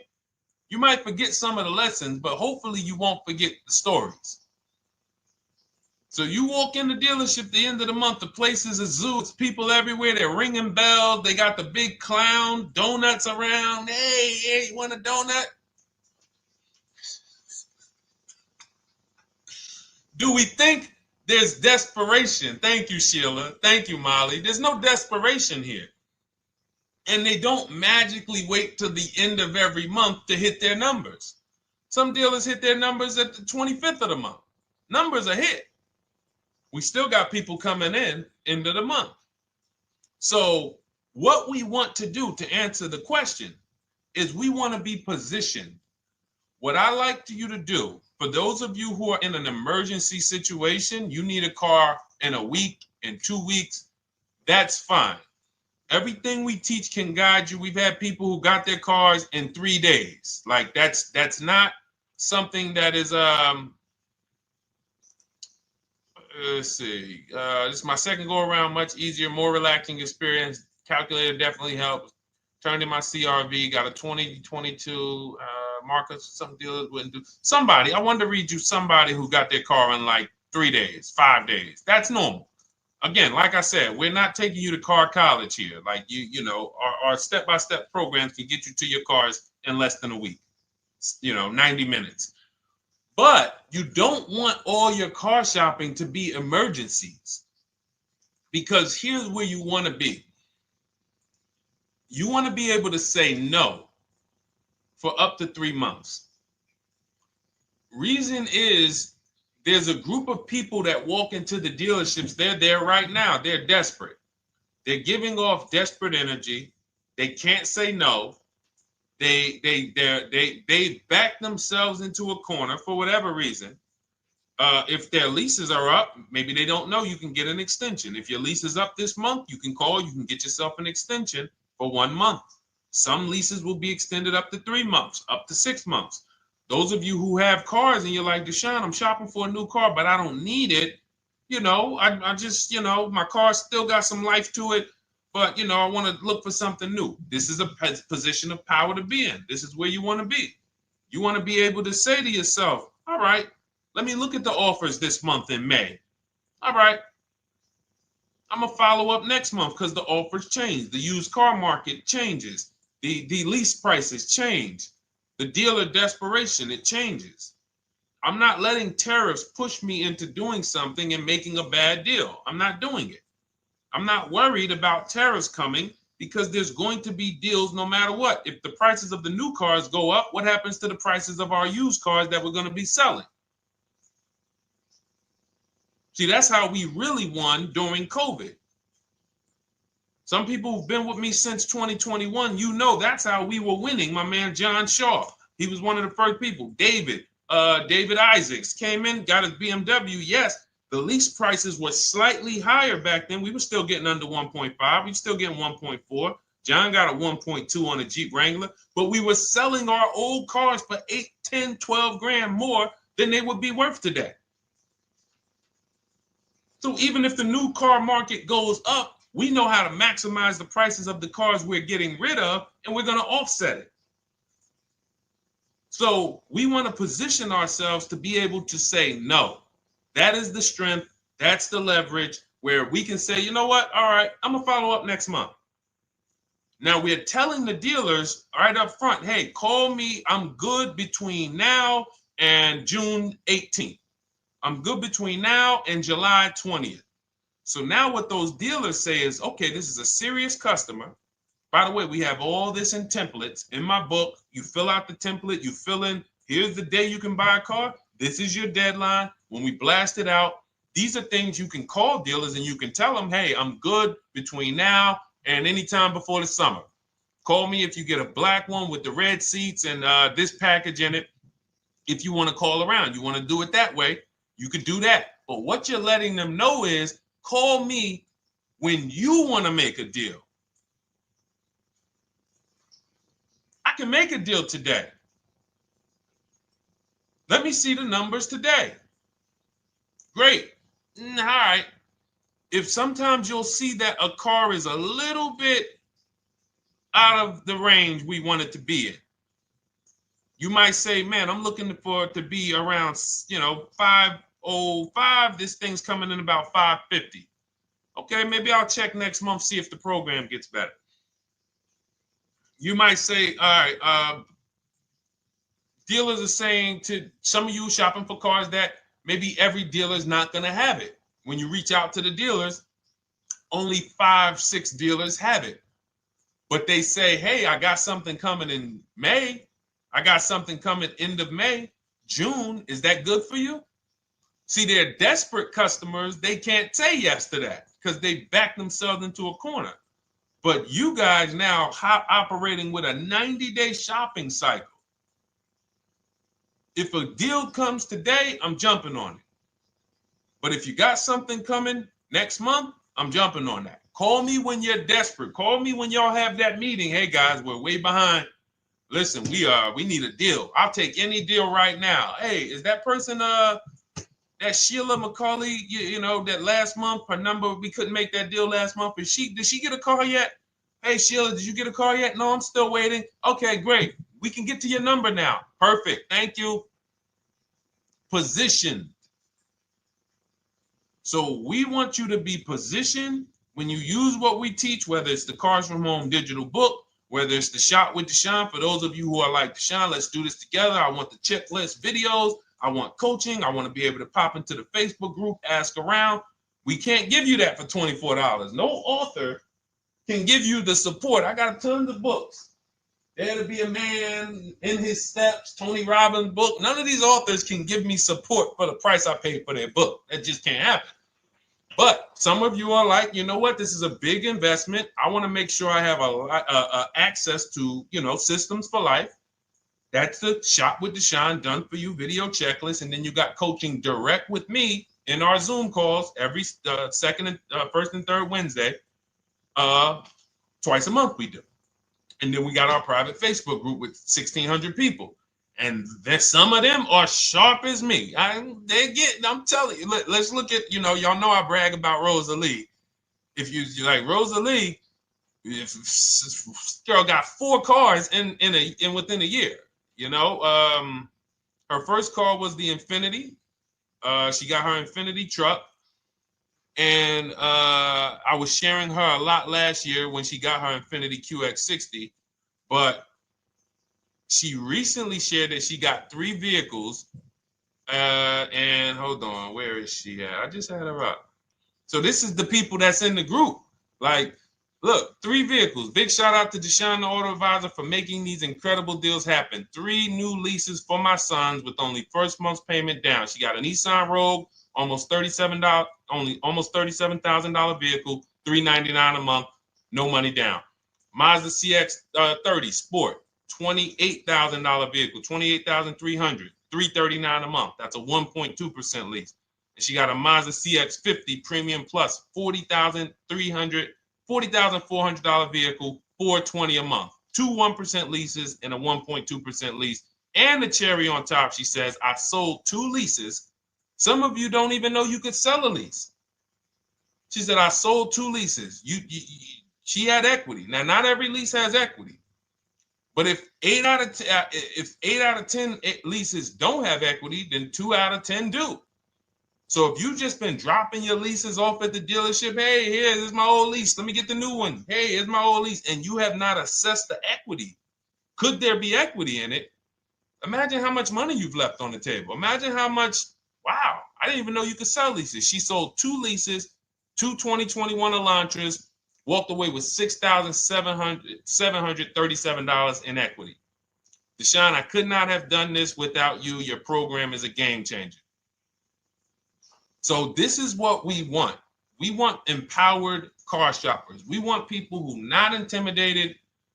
I don't care what this market does, whether I need a new car, used car, whether I got bad credit, whether I'm a high mileage driver, it does not matter. We have strategies to make sure you are going to win in this market or any market. Does not matter. Okay? So, for those of you who don't know, the whole show was sponsored by my new digital book. It's called Cars from Home, 7 Steps to Saving Time, Money, and Avoiding Dealerships. It's 5-star rated. Thank you to everyone who's rated it, reviewed it. It has everything we teach in a step-by-step format. It's normally $97, but as part of our welcome offer, you can get yours for $24 in my TikTok bio, in my Instagram bio. Click that website. It's the carsfromhometoolkit.com. Or we have a link for you guys in the YouTube comments, in the Facebook comments, and you just click the $24 welcome offer, good for 30 minutes. And for those of you who have different learning styles, or if you just want some free advice, we have some links in there for you as well. Whether you are a do-it-yourself type, whether you are do-it-with-me type Deshone, or whether Deshone, I think I qualify for that done-for-you shopping, where I can relax at home and you guys go do that work. Or like I said, you want the free advice, just start with our cheat sheets and you can go from there. Whatever is right for you, you get it done. We just want to move you from anxiety, from, oh, I don't know what to say, from watching people online who call dealers and negotiate. Hey, take off $5,000 so I can have a viral video. And now you're talking to an 80% dealer. So the 80% dealer has the $5,000 to take off. So you look like, hey, yeah, see, I just got them to take off $5,000. We don't negotiate with dealers with fake fees. Like there's a saying, we don't negotiate with terrorists. Cars from home, we don't negotiate with dealers with fake fees. None of that stuff matters. Because what you want us to think is, look, see, I took off all of this money. Don't you want to buy the car now? But you took off the fake money. Had we been talking to a 20% dealer, what money are they taking off? The real money. The real money. So if we have 2 dealers, well, let's say 8, because y'all know I use the 80%. So the 80% are over here. The 20% are this small group over here that we got to find. Now, the 80% are starting so high that when they take off all the money, it's fake money. We marked up our cars. We got platinum kits on them. We got the Hertz service plans on them, and the Simonized kit and the low, all of that stuff. Okay, so yeah, we done took off 5,000 for you, but 4,000 of it was fake. Meanwhile, this 20%, they don't have the fake. So when they take off 4,000, it's real 4,000. And we over here talking to these people. Hey, take off all that fake money.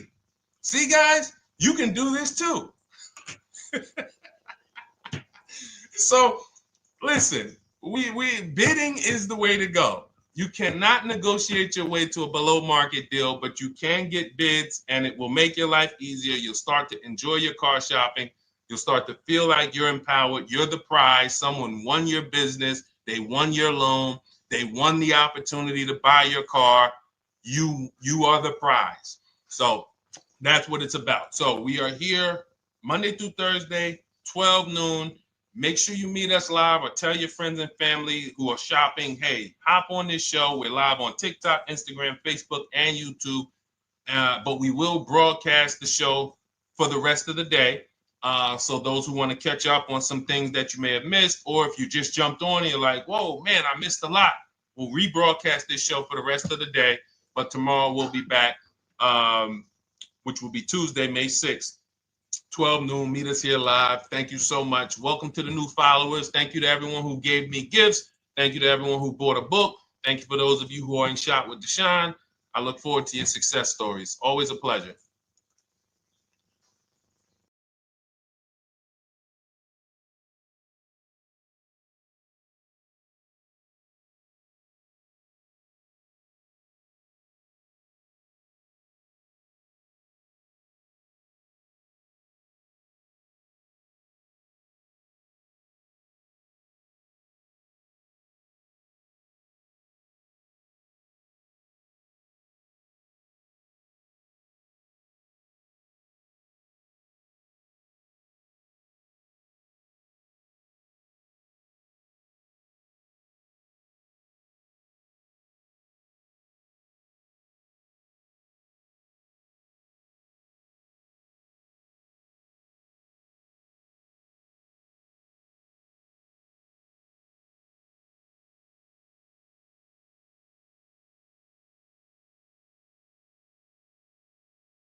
And welcome to our Tuesday, May 6th live. We do these live streams at 12 noon, Monday through Thursday.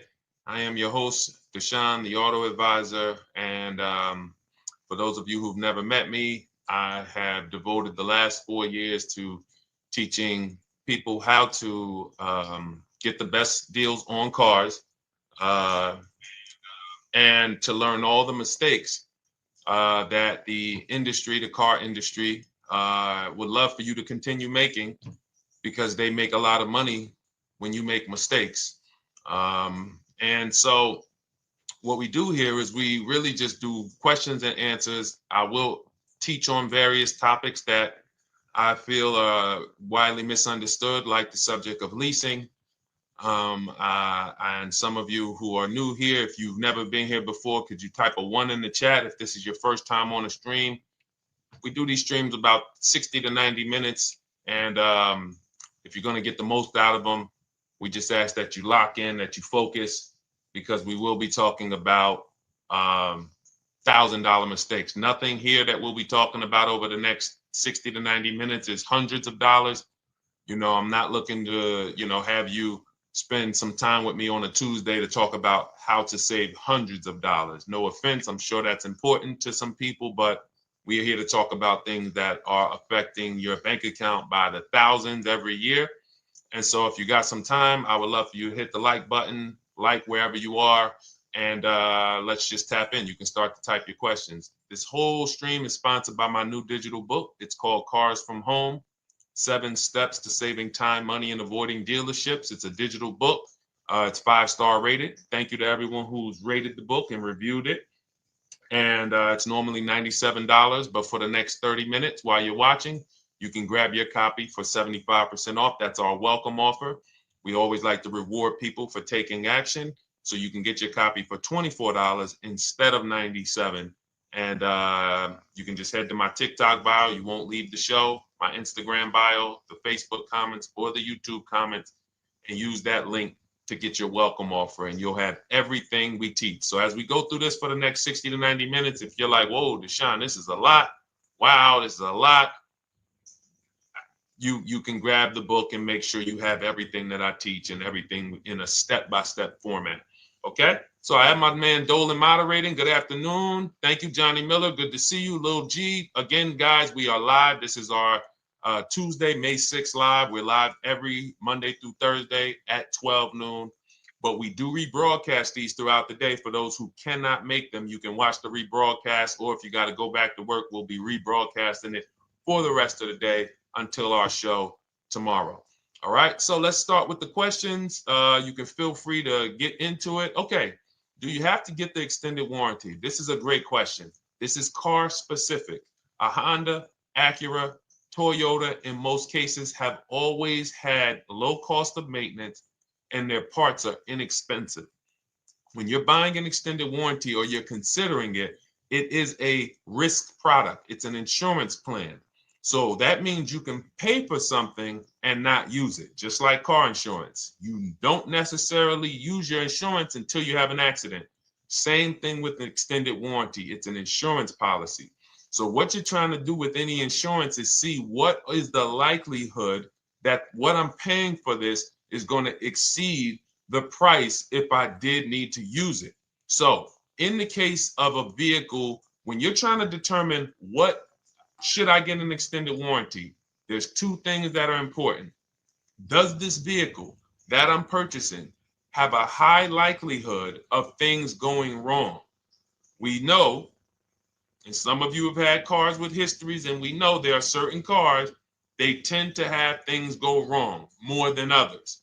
And what I like to do is go right to Google and type in repair cost, because this is the second item that we are looking at. We're looking at average repair cost. So if you're buying a 2010, a 2015 Nissan Altima, 2018, Hyundai Sonata, you go right to Google, you type in 2018 Hyundai Sonata average repair cost. Now, if you see that those typically go on the lower side, then that can take a lower set of risk where you might say, all right, likelihood of these things going wrong on this car is slim. But if you see that the repair cost is on the mid to higher side, that's shifting more risk to if something goes wrong, the cost for you to pay for it out of pocket will probably exceed the warranty. So like when I work for Mercedes-Benz, who's new here? Type a 1 in the chat if this is your first time on a stream with us. First time you've ever been here, type a 1 in the chat. First time. What's up, William? What's up, DJ Ant Nice? Good to see you. Maggie, good to see you. Enrique, good to see you. Miko, good to see you. Tetra Washington, good to see you. Jan, good to see you. Claire Clairvoyant, good name. First time, if this is your first time, just type ones in the chat so I know. I don't want to assume anyone knows who the heck I am and what my experience is. Daniel Thompson on Facebook, great to see you. So I worked for Mercedes-Benz for 5 years, General Motors for 5 years, and I ran my own brokerage, my new car brokerage, called Cars from Home. I started it in 2016.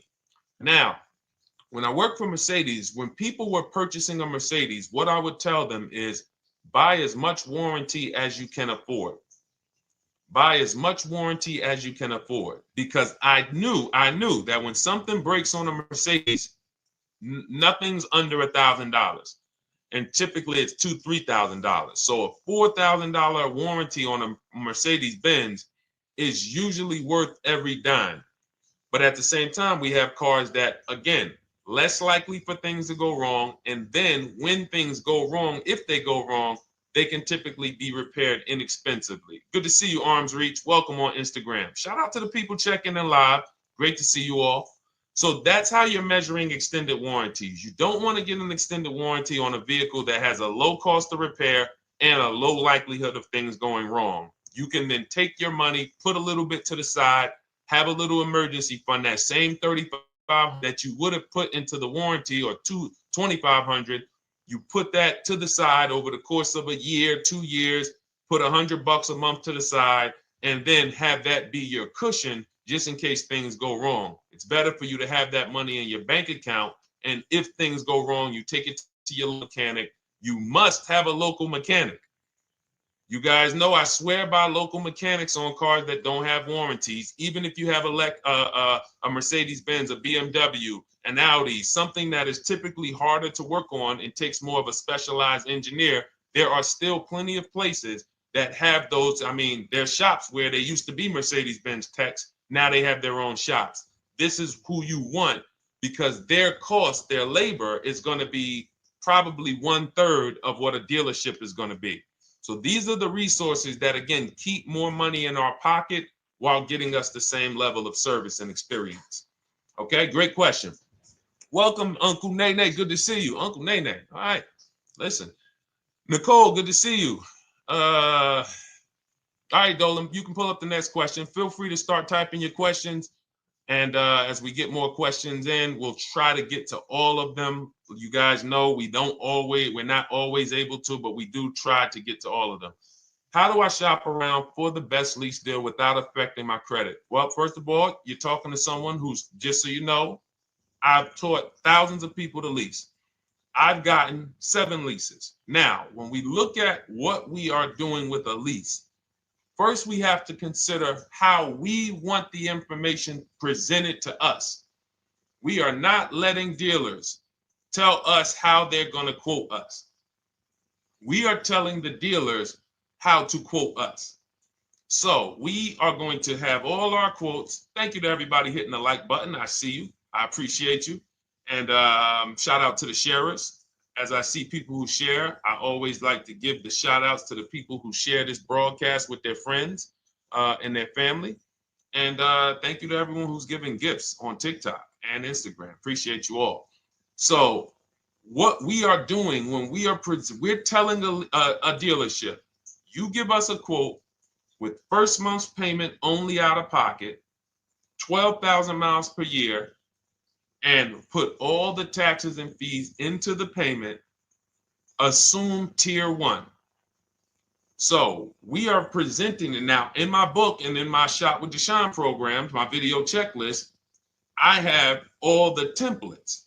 If you're going to do this yourself, you just need to remember how you're presenting this.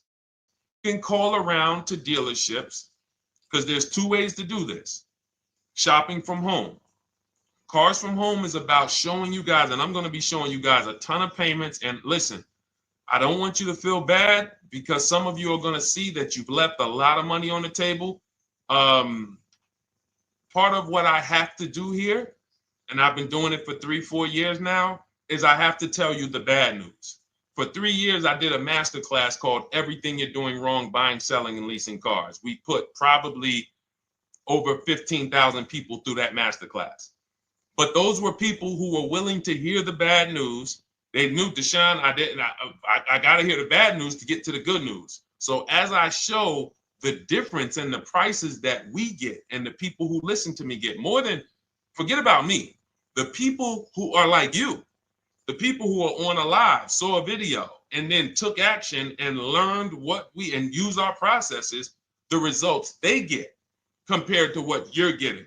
You're going to see, wow, they're saving $3,000, $5,000, $7,000, $10,000 more than me every single car. And so the Cars from Home system is about bidding. It's about turning your car purchase into a bid. You're no longer begging. You're no longer going into a dealership and begging one dealer to sell you a car, and then you go to another dealer and beg them, sell me this car, please take my money, please take my money. Meanwhile, you're not seeing the entire market and the people who would compete to get your business and gladly give you the service that you deserve by giving them a $30,000 to $50,000 to $100,000 transaction, which is what your car purchase is. So now so the big thing to understand right off the top is, now I need to learn this bidding. I need to learn to get multiple offers. So you can do this by phone. You want to do this by phone, you can call around, but you must give them that information in order for you to compare the deals the right way. Lynette, good to see you. Christina, good to see you. Melvin, good to see you checking in. Rudolph, I see you. Once you actually give them that information, 12,000 miles per year, first month's payment only, due at signing, taxes and fees in the payment, assume tier one. I want the tier one offer. Even if you think I not qualify. Now, if you got a credit score above 670, all your FICO scores, most of you will qualify for most tier one leases. So you want to see, what does this look like as I get my offers? Once you get your offers in this format, you can use the 1% rule as the gauge. The 1% rule is been around for more than 20 years. Everyone who leases and who's savvy, we understood if your lease payment is 1% of the MSRP or less, you stole the car. That includes taxes, that includes fees. You're still in the car. So example, we're looking at a $30,000 car, Hyundai Sonata or a Hyundai Elantra, $30,000 car. When we shop all our offers, if that lease payment is $300 per month, with only $300 due at signing. In other words, I show up, here's $300. Good to see you, GDTV. Thank you for checking in on YouTube. Once I give you that $300, that's my payment for the next 35 months.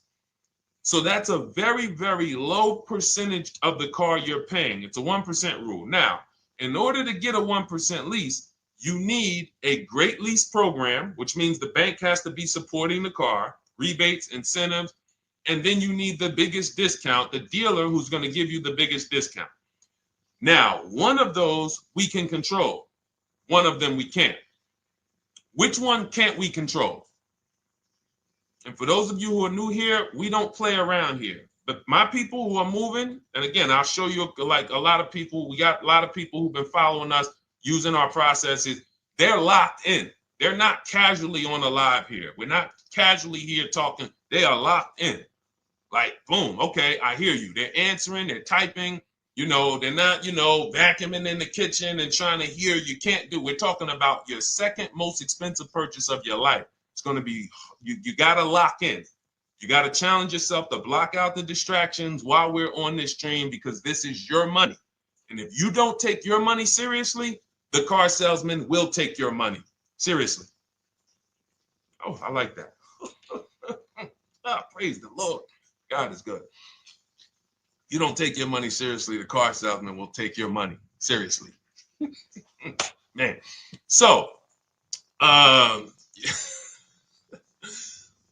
right, now somebody remind me the question I asked. I got so happy about that little catchphrase that I forgot who we were. So I know we were discussing, okay, we're talking about the 1% rule. So now one of the things we can't control is the bank. We don't know what the lease payment, what the lease program is on a car. So when we shop cars, we are going to now look at multiple offers, and here's what you're going to see. Now, I'm going to show you an example of how we know or how we expose where the dealers are concerning pricing. Now, you can't see this on TikTok, but on YouTube, Instagram, Facebook, you guys can see this. I'm going to tell you guys about it. YouTube just doesn't let us do the same type of stream.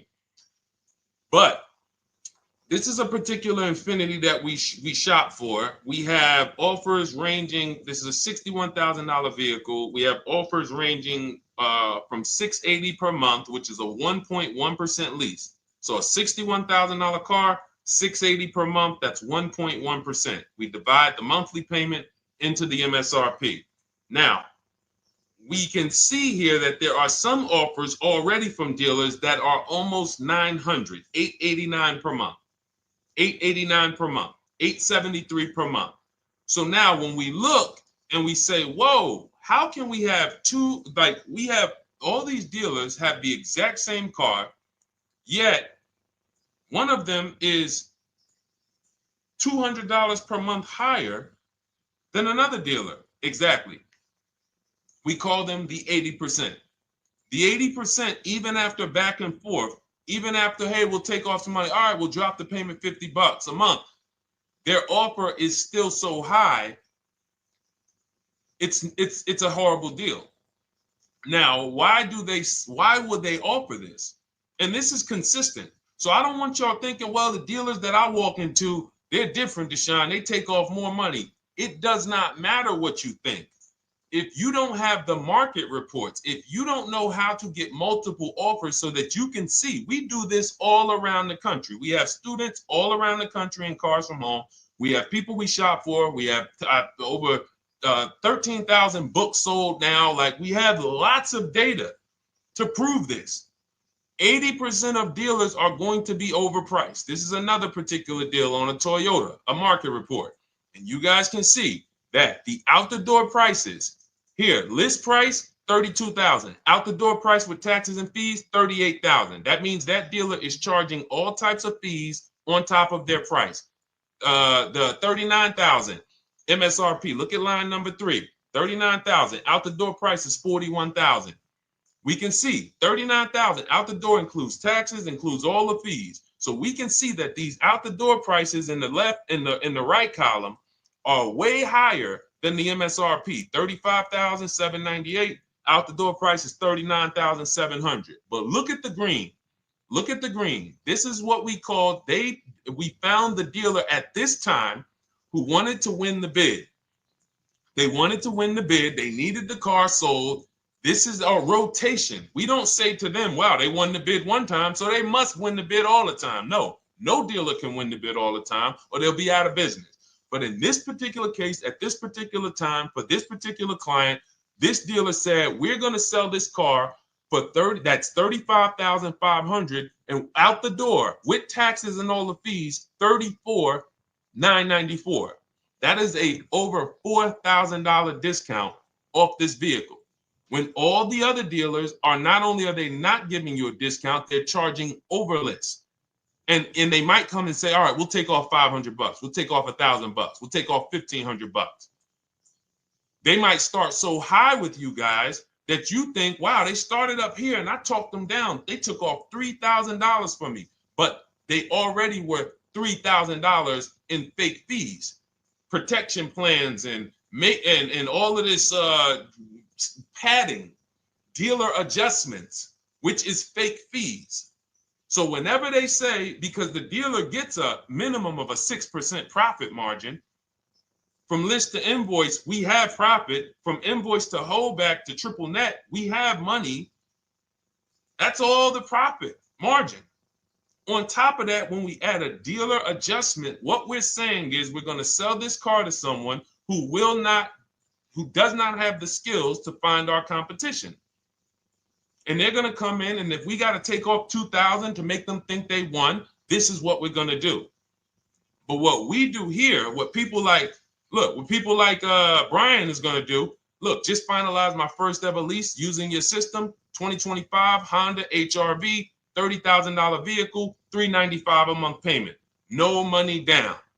His initial quote was $434. He ended up using our calculator, which we have in our book and in our program. If we put all our offers into that calculator, it tells us what to counter. He gets that offer for $395. That's his deal. We look at somebody like Wendell. Look, thank you. It's the least I can say for your book, Cars from Home. We're still in the middle of the process. Just sold our car today, like 10 minutes ago, for 30% above value. Why? Because he got bids. Look, using the insights from your book. I've read the book multiple times and told many people about it because it's that good. It's so intuitive and insightful. We'll be moving to the next step soon, and I'll write again. So now you heard him say we're moving to the next step soon. Step 2 in my book is the equity assessment. That's when we get bids for the car we have. We get bids. You're going to go to, listen, you should never be trading your cars in. Let me ask you all a question. Do we get the most money for you name me one thing that we get the most money for that thing trading it. Name me one thing. If I had this iPhone, do I get more money trading that iPhone in for another phone, or do I get more money listing it online and selling it to whoever will pay the most? Trading or selling? Let's go. Who's locked in? Tax advantages are very small. I understand you, Ronald, but the tax advantages, we have people that are selling their cars to cash buyers for $3 to $5 grand more than what they can get on trade. A tax advantage for the difference is not, it's minimal. Exactly. Thank you, King Carter. You listed. So the money is in the bids and the competition. So going back to this person who asked the question, how do I get the best deal on a lease? It's going to be through multiple offers. That's my 2 favorite words. I would wear them on a shirt if I didn't wear unlearn, relearn. Because more than multiple offers, I need you to unlearn. Because the people who come with bad information from years, Deshone, this is not how my uncle taught me to buy cars. Deshone, this is not how I ever heard about getting cars. I was always taught just go in and just don't tell them about your trade and then ask to see the invoice and all of this stuff. That's what I was taught. Yeah, but you're not going to get the prices we're getting until you unlearn all of that bad information. Bidding is how we buy everything. When we go into the supermarket to get spaghetti sauce, all of those companies are bidding. They're bidding. Hey, listen, we'll sell you this for $3.99. Hey, we'll sell you this for $5.29. But we got a better product. We got quality. Look at us. Look, it's all bids. Everyone who wants to sell us something is competing, except car dealers. Y'all notice that? So the mindset that y'all got to have if y'all want to really win and save all of this money and get these huge discounts is I'm going to start purchasing and leasing cars like I buy other things. It's going to be a competition. And I promise you, your whole life is going to change. Your entire car buying experience will change forever. You will be sitting here just like my man Ken, graduated, $585 a month payment, no money down on his Nissan Murano Platinum, $50,000 vehicle. He's paying $585, no money down. $50,000 vehicle. How much would a $50,000 vehicle cost us on a loan if he purchased it? How much would a $50,000? Some of you know every $5,000 is how much per month. Let me see who's locked in. Who's locked in? Every $5,000 is how much per month on a loan. I see you, Daniel Thompson. Check in. Good to see you, Dane. Thank you for breaking it down with complete truth. Keeping eyes wide open to know what to exactly expect. There you go, Dane. Welcome. Glad to have you here. We do not play around when it comes to this. All I want you doing is winning with cars, in love with your deals every time you get a car. All right, nobody knows the 5,000. How much is every $5,000 on a car payment? Come on, y'all. These are principles we've been teaching. Thank you, Daniel. $100. Thank you. $100. So we always want to default to a 5-year loan. I'm going to tell you why. when you default to a 5-year loan, you're in a safe position. Now, defaulting to a 5-year loan means when I look at a $20,000 car, I'm thinking $400 per month. 5-year loan, every $5,000 is $100 per month.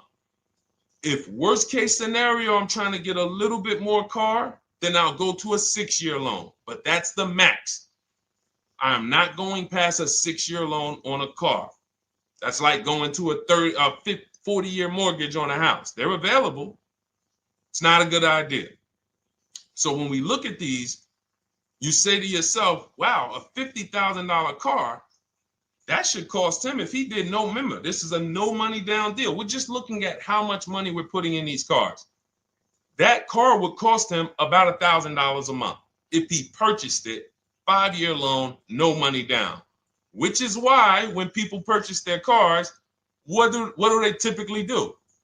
Come up with a ton of money, 10 grand, 15 grand, 20 grand, because they're going to pay into that car to try to lower that payment, because that payment. But some of us who don't have the down payment, we're financing most or all of the car. But here's the thing. I don't want you to feel bad if you're one of those people who like Deshone. I really don't be having those down payments of 10 grand, 15 grand, but I want to drive something quality. Exactly, I hear you. Here's the bad part about the people who are putting 15 grand down on their cars, but they're breaking the 8-year rule. This is what we call in Cars from Home and everything I teach. The most important question is how many years are you going to keep this next car? If it's not 8, then we don't purchase those cars, because here's what happens with people who go into their bank account, slap $15,000 down in a car, and don't keep the cars 8 years. And if anybody's willing to be honest, they will confirm this right here on the stream. When they go to replace that car in 3 years or 4 years, they literally have a little bit of equity. Maybe they're just breaking even. They're not getting that 15 grand back. It's gone. It's gone. Anyone who puts 10 grand down on a car and then comes back in 3 years, 4 years, all right, I had the car 4 years, 5, listen, I'm going to switch this thing up. They still have a payment. They are barely breaking even. Meanwhile, their payment was 400 or 500, almost double what it would have been if they leased a car, got a below market lease, and they drove a car, no warranty after 3 years. They're driving an inferior product. So if it sounds like I'm here to destroy people from purchasing who are not keeping their cars long term, that is the goal. Because as long as you are buying cars that you're not keeping 8 years, and you buy them, you turn around and you replace them, you are going to continue to spend way more money than people getting below market leases like Ken and like a lot of other people I'm going to show you on the stream. Lots of other people. Look, dealer American Senior Benefits Plan. He's enrolled with us under his company name. Dealer MSRP on this car was $36,300. 2025 Kia Sport X line. MSR boom 561. Monthly payment is $400. Use the system back and forth. Got $400 a month on a 2025 $36,000 car. Once we put our taxes and fees in that would be a $700+ payment. $700 payment. He's paying $400. And y'all wonder why people are losing cars. $300 more per month to drive the same car? It's ridiculous. Imagine somebody like you, when you learn, now you're pulling up. I'm going to tell y'all one more story, and then we'll go into some more questions, because you might not remember what I'm saying. So those of you who have the book, you got this for the rest of your life. But you will remember, hopefully, a story. I'll tell you about my neighbor. So my neighbor finds out that I'm into this car business and that I educate. And he said, hey, Deshone, I was watching some of your videos, and I come across this 8-year rule that you teach. And his wife had actually had a Kia Telluride. Popular vehicles, probably been one of the most popular SUVs, that the Palisade, since 2007, 2019.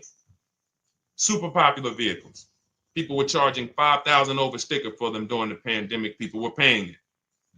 We were getting them at discounts. Now, his wife totals the truck. She has an accident, totals the truck. She's fine. Truck is totaled. He was financing it. He said, Deshone, I see this 8-year rule thing, man, and I don't keep my cars 8 years. I said, okay. He said, so I'm thinking I should, like, you're saying I should be shopping for a lease on my next one. I said, exactly. I said, make sure you get multiple offers, because if you just walk in and say, hey, work me up a lease, they'll give you the same payment you had on the purchase. And then they'll tell you something ridiculous that they want you to believe, like, hey, the lease is the same price as the purchase, so you might as well just purchase it. And people believe this stuff. Now, I said, you get multiple offers, stay at home. He calls me, he says, Deshone, I got the new version of the Telluride, new. I'm paying $479 a month. He's $497, and then he said, I think he put down like $1,000, bring it down to $479. $497. He was just paying $800. Do you think anyone can tell him anything about leasing? He's pulling up in the same exact truck. In fact, the newer version. He knows he wasn't going to keep the car long term anyway. He's not going to pay it off and then keep the car and have a paid off Kia Telluride for 10 years. That's not what he does. He keeps them 3 years, 5 years, 7 years, and then he replaces them. So why is he paying $800 a month for years, no warranty, when he could be driving brand new ones for $497 a month, problem free? But as I said, some people are determined to pay more. But the people who, once you get this leasing thing, if you're not keeping your cars, it will change your life. Now, again, I got a car I'm purchasing, we're keeping it. Anything you are buying, keeping 8 years, forget about leasing. It shouldn't be a thing. Who keeps their cars more than 8 years? Let us know. You're an 8+ year person, let us know. In fact, I don't even want to ask, who has a car right now that they've had more than 8 years? And then we'll answer. I want to get Kathy's question too. And then let's get some purchase questions. Let's get some used car questions. Let's get some bank financing questions. We do it all here. But one of the most misunderstood subjects is this leasing thing, and it is costing you guys thousands of dollars every year. And you're driving old cars with no warranties, paying high payments on them because somebody told you you should be purchasing cars. I'm here to tell you they owe you money. They owe you money. All right? So who has a car right now that they've had more than 8 years? Let us know. How many years have you had it? And by the way, for those of you who just joined, this is our Tuesday, May 6th live. We are live every Monday through Thursday at 12 noon Eastern time. So for those of you who are here catching us live, that's when we're live. We will rebroadcast this and replay this show throughout the rest of the day for those who could not catch it, or if you had to jump off, go back to work. You're like, oh, I got to go back to work. You can catch it on the replay throughout the day. But we are live Monday through Thursday at 12 noon. So welcome to the people who are here. EJ, driving a lot of miles does not matter. Let me break this down for you. So right now, let's go to somebody who else has a lease. Let's look at, because who's heard with leasing you can't drive too many miles? Who's heard that, right? Type me if you've heard that. Let's go. Type me if you heard that. Come on, where's the locked in people at? I see Kathy, I see EJ, I see DJ Ant Nice, I see XP. All right, I see Mr. Slim. Welcome to the community. I see Rhonda. All right, where are the locked in people? Instagram, where we at? Locked in. All right, dang, I see you. Jamel. All right, perfect. So, Sherry, I see you. Sherry Baker on TikTok. So you've heard, oh, you can't drive a lot of miles with a lease. Let's be clear here. You choose the mileage on your lease. It's not selected for you. In fact, the only time it is selected for you is if you don't realize you choose it. That's the only time they're going to choose your mileage for you. If you go in and you do something like, hey, work me up a lease deal, they're probably going to work you up a 10,000 mile a year lease deal. And they're probably going to say, hey, you need $3,000 down, and this is going to be your payment. And next thing you know, it's a high lease, and it's just terrible. Happens all the time. We tell people how to quote us.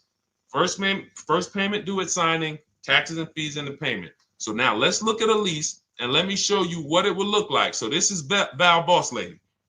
She's in our Shop with Deshone program. Everything that you guys know that we're talking about here, if you're like, hey, I really, really want to go deeper, I want the step-by-step, the blueprint, that's my digital book, Cars from Home, 7 Steps to Saving Time, Money, and Avoiding Dealerships. Normally $97.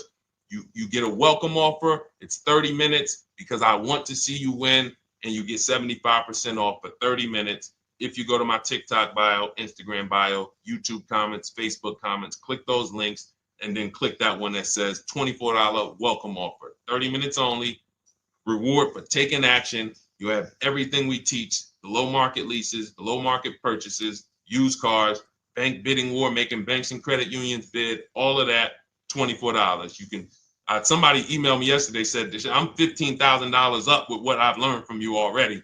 And so if you can get it for $24, you can save tons of money for the rest of your life on a $24 investment. In this case, Val's she's more of a wants to do it with me type. Videos, checklist, she doesn't want to read. That's our Shop with Deshone, do it with me program. I coach people.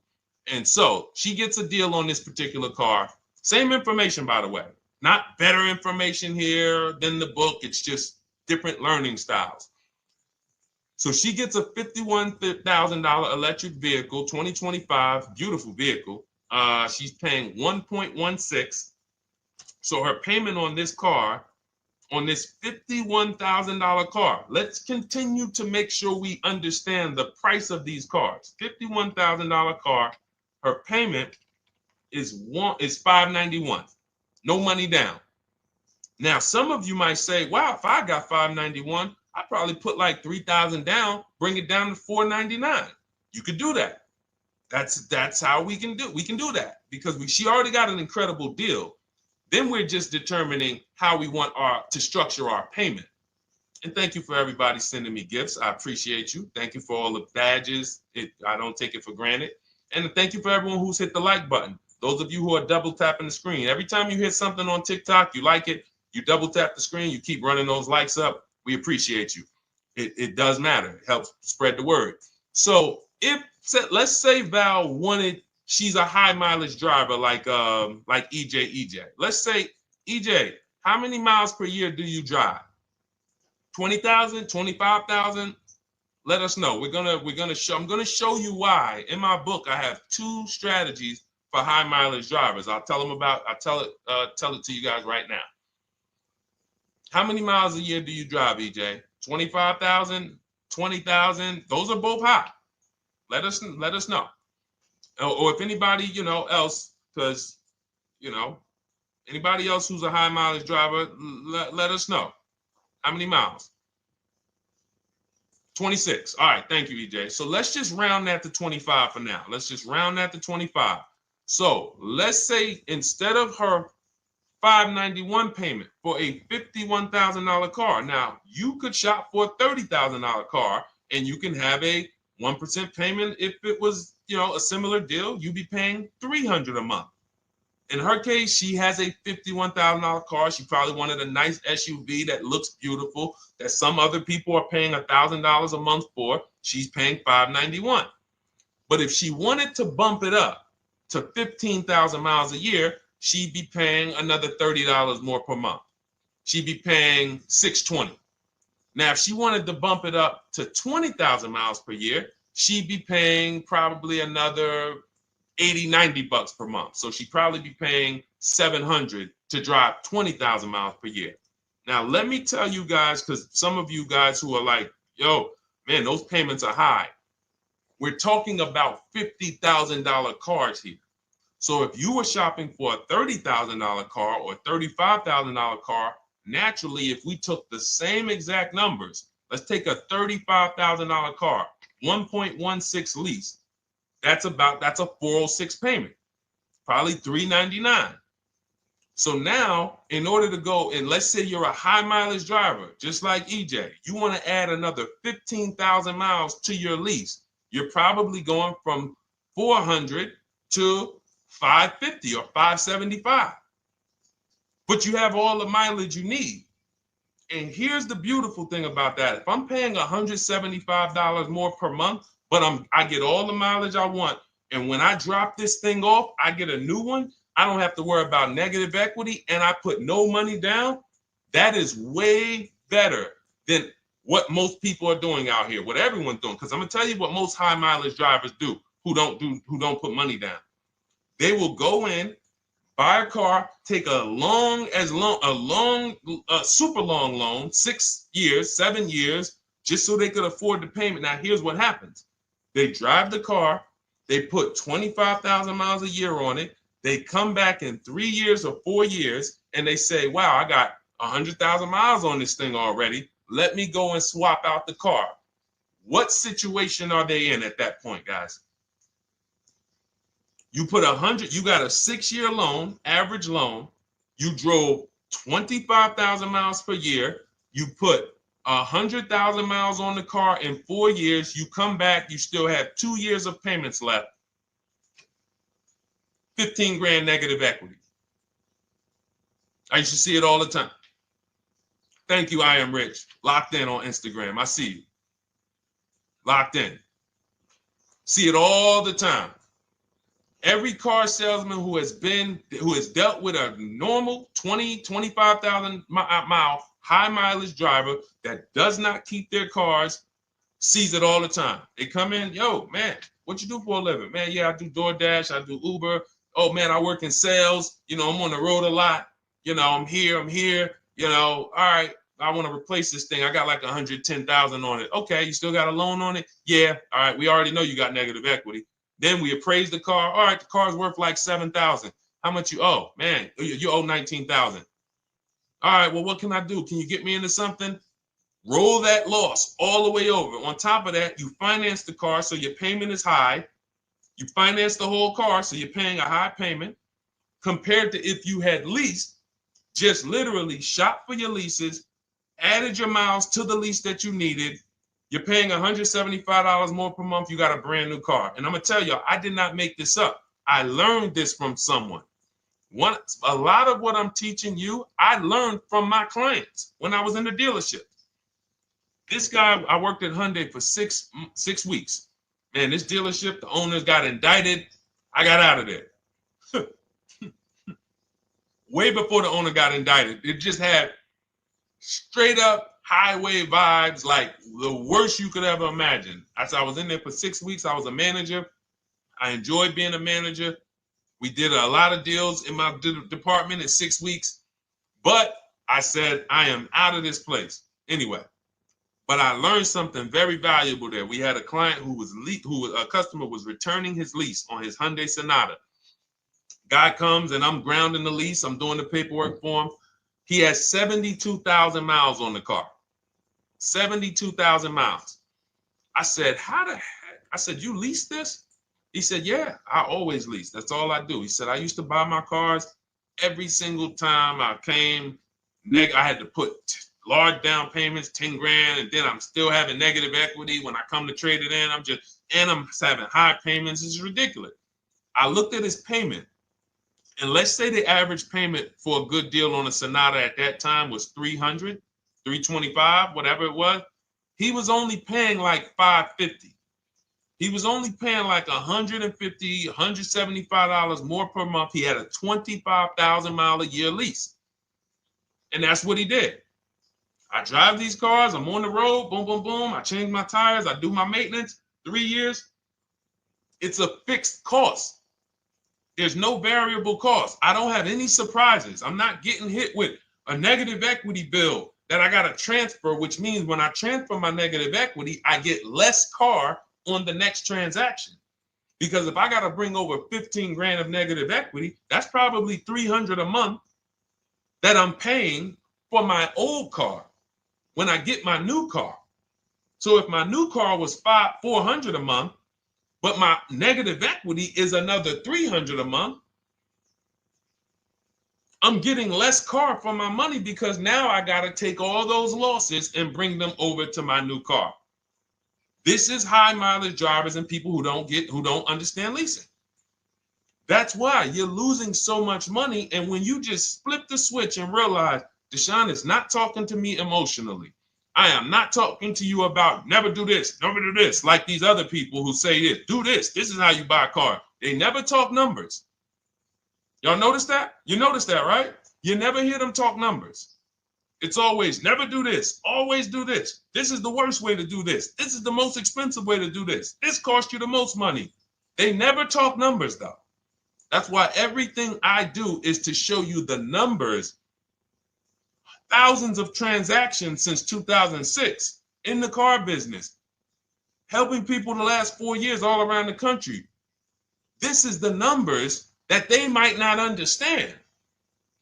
So if you're not keeping your car 8 years, it does not matter if you drive 20,000 miles a year, 25,000. You should be looking at a high mileage lease. Or my second strategy for high mileage drivers is this, because some of you want a nice car. This is for my people who you're like, man, Deshone, I'm on the road. I got my car that I do my work in. I kind of, slep it around. I don't really want to lease something and then put, that wear on it. I got stuff. I'm throwing bags in the back, whatever it may be. There's a strategy we created called 2 cars, 1 payment. And what will happen is your first car will be a purchase. And if you have an existing car, you're going to keep that. So let's say you have a car now, you're driving a lot of miles, you're doing your 25,000 miles a year. You pay that car off. You keep that car, and then you go and you lease you something nice, regular mileage. So you might get a 12,000 mile a year lease, and then you drive 12,000 in your mileage car, 12,000 on your nice car. Because some people are like, I want a car that I could, when I need to go somewhere nice, this is what I want to drive. When I'm with my family, this is what I want to drive. But when I go to work 5 days a week, I'm going to drive my mileage car, 3 or 4 of those days, and then I'll take the lease maybe 1 of those days, and I'm splitting the mileage. You still have 1 payment. It's low. And then every couple years, you replace the mileage car or you replace the lease car, and depending on when the lease is up. But you want to keep that, and that mileage car should be something that will last. Ideally, something that you can get 200, 300,000 miles a year out of that car, because that's what that car is there for. Man, I'm hopping in this thing, man. Oh, transmission went out at 170,000 miles. Go get you a rebuilt transmission, boom, boom, drop it in there for $2,000, get another 80,000 miles out of that car, but you still got your lease car and you're just splitting the mileage. Both of those are short-term strategies for high mileage drivers. That is not for long-term people. If you're a long-term person, I keep my cars 8+ years, forget about leasing. You should just be finding the best deal, below market purchase, keep the car, something you can keep for 8+ years. You can put 30,000 miles a year on a car 8 years in a row. If you get the right car, and in 8 years, you got 240,000 miles, and then you replace it. Forget about leasing. This is only for you guys not keeping your cars 8 years. You're getting killed on depreciation. You're paying tons of money. This is you are the people who should be leasing. Okay? So everything we're talking about this is the Cars from Home system. We teach this. I'm not freestyling this. This is in my book, digital book, Cars from Home, 7 Steps to Saving Time, Money, and Avoiding Dealerships. We have two strategies for high mileage short-term drivers, 1 strategy for high mileage long-term drivers. And so if you want your copy, you can get it for 75% off. That's our welcome offer to you. As a 30 minutes welcome. Thanks for being here. I want to reward you. If you want everything we teach in a step-by-step way, go grab your digital copy. It's in my TikTok bio. It's in my Instagram bio. Click those links. We also got a link in the YouTube comments and the Facebook comments. Grab your copy. And make sure as soon as you purchase, screenshot the thank you page. You're going to see thank you for your purchase. screenshot this page because it has my support team's email on there. And then there's a link for you to open the book right there. You can save it right to your computer or right to your phone. Okay. But and we also have a special for those of you who are like Deshone. What about that, video checklist and coaching program? That's lifetime access to my video checklist. You're like, maybe Deshone, I don't really read. I like step-by-step videos. And also, I want to be in your Facebook group. We have 1,600 people before you that are in that group, 2,300 people that are shopping with us that have a lifetime access to our video checklist. We have a $200 special for that welcome offer. And so I'm always about rewarding people for taking action with a special offer. It's limited time though. And so get in where you fit in. All right, let's keep it going. Thank you, Corey. Said amazing knowledge. Thank you. And I'm glad I saw somebody said that's a great idea with the 2 cars. Thank you. It's a great idea. All right. You've convinced me to lease my next vehicle. Awesome. Awesome. Does your service shop for lease terms on the car? Absolutely. If you qualify for done for you, that means you just want to relax. That means we only shop for new cars and leases for people, new purchases and leases. And you have to have a FICO score over 670. But yes, here is a market report that we prepared for a client. Let me put on do not disturb. Here's a market report we prepared for a client. Okay, so I showed you that that's an affinity. We didn't even finish that. We had just started for this client. But this is, do I have one here? No. Do I have a lease market report here? Yeah, right here. So that's an example of what a Kia, this is a particular Kia lease where their best offer was a 1.27 offer. Now, here's how you know you found the bottom of the market. And again, whether you're using the book or whether you're calling around, again, you can call around to do this. The key is not going into dealerships. You cannot do this going in. Once you get your offers, you know you found the bottom when your best offer is between $150 to $200 less per month than your worst offer. And if you're purchasing, you should see a spread of between $3,000 and $5,000 minimum between your best offer and your worst offer.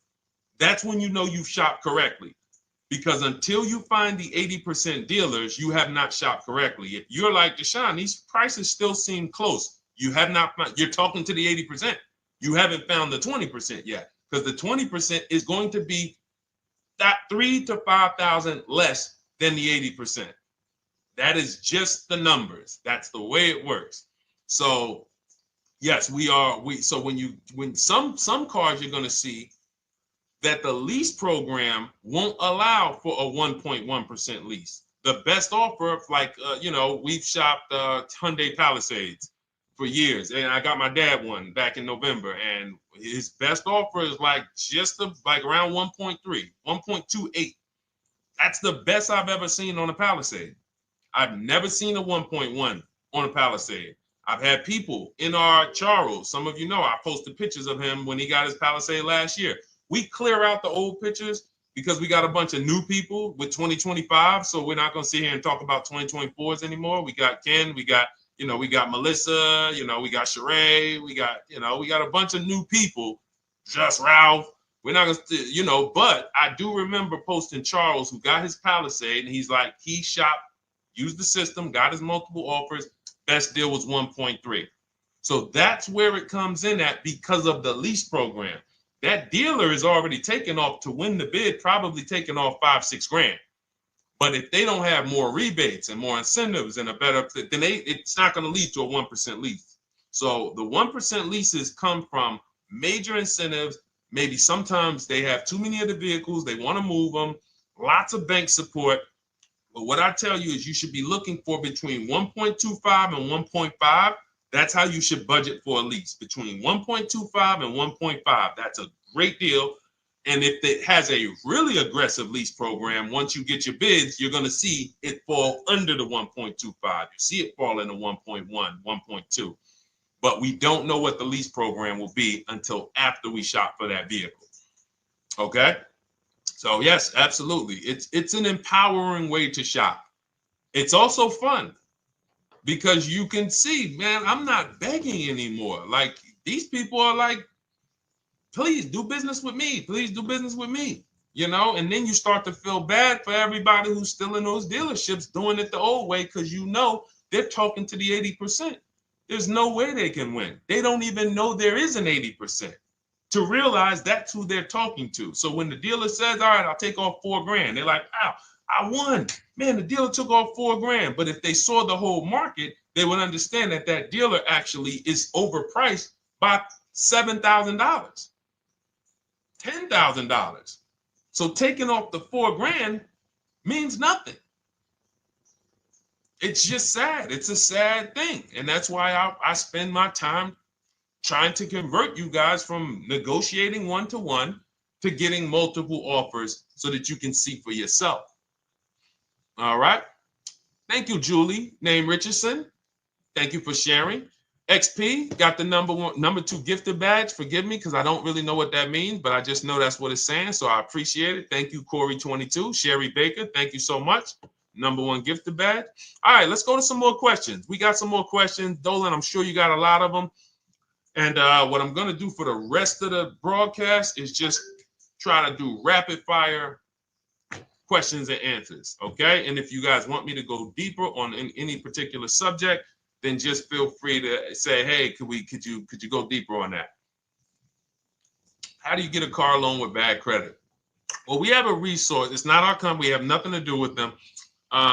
But we always try to stay up to speed on who's financing people with bad credit, because the goal is you don't want a dealer controlling your financing. Somebody just came up to me. He's a neighbor. He's like, aren't you in the car business? I said, well, yes and no. He's like, well, listen, I got a connect to Acura. Anybody you send me, they get anybody approved, I'll give you $1,000. I said, okay, cool. Thanks for the information. For them to give me $1,000 just for sending the customer, and he's also a middleman, he's not a salesman, how much money are they making on the customers? If they're going to give me $1,000 just for sending someone with bad credit to them, how much are they making on the deal? Arms Reach, congratulations. Just got my book. You use it when, please send me your email testimonial. Well, as you use it, just as you do your equity assess, everything, email me. Congratulations. How much are they making? We can imagine, right? If they're giving me $1,000 just for bringing them the customer. So this is what happens when you let the dealership control the loan. Because why do we separate? All right, I'm going to break something down I call the 3 pillars of great car deals. Three pillars. You can't get a great car deal without maximizing each pillar. And some of y'all that have been with us for 3 years, y'all already know the 3 pillars. First, who you buy your car from. Second, who you get your loan from. Third, who you sell your old car to. That's 3 separate transactions. The car business has trained you guys to give them all 3. All 3. The car business has trained you guys to give them 3 transactions. Anytime you purchase the car, who's done this? Be honest. Purchased the car from a dealership, sold them your old car, in which case you call it a trade, and they got you your loan. Who's done this? 3 transactions in one. Why do we know these are 3 transactions? One, there's competition. People want to buy your car. It's okay, Corey. That's that. Thank you for being honest. That's how we change. The reason why we know that these are 3 transactions because there's people who want to compete in every one of them. There are people who want to buy your car. That's why step 2 in our book, we never trade. We get offers from CarMax, Driveway, Carvana, AutoNation, Car Gurus, Kelly's Blue Book Instant Cash Offer. It's a bid. We just had someone sell their lease. Miss Hickman, she sold her lease, made $4,700 selling her lease. CarMax won the bid. Drove the car for 3 years, had equity. She dropped her lease off. They gave her $4,700. Won the bid. That's one pillar. Second, who I'm going to get my loan from if I'm getting a loan. Those of you who are paying cash or leasing, this is not a pillar. But we need to bid out our loan.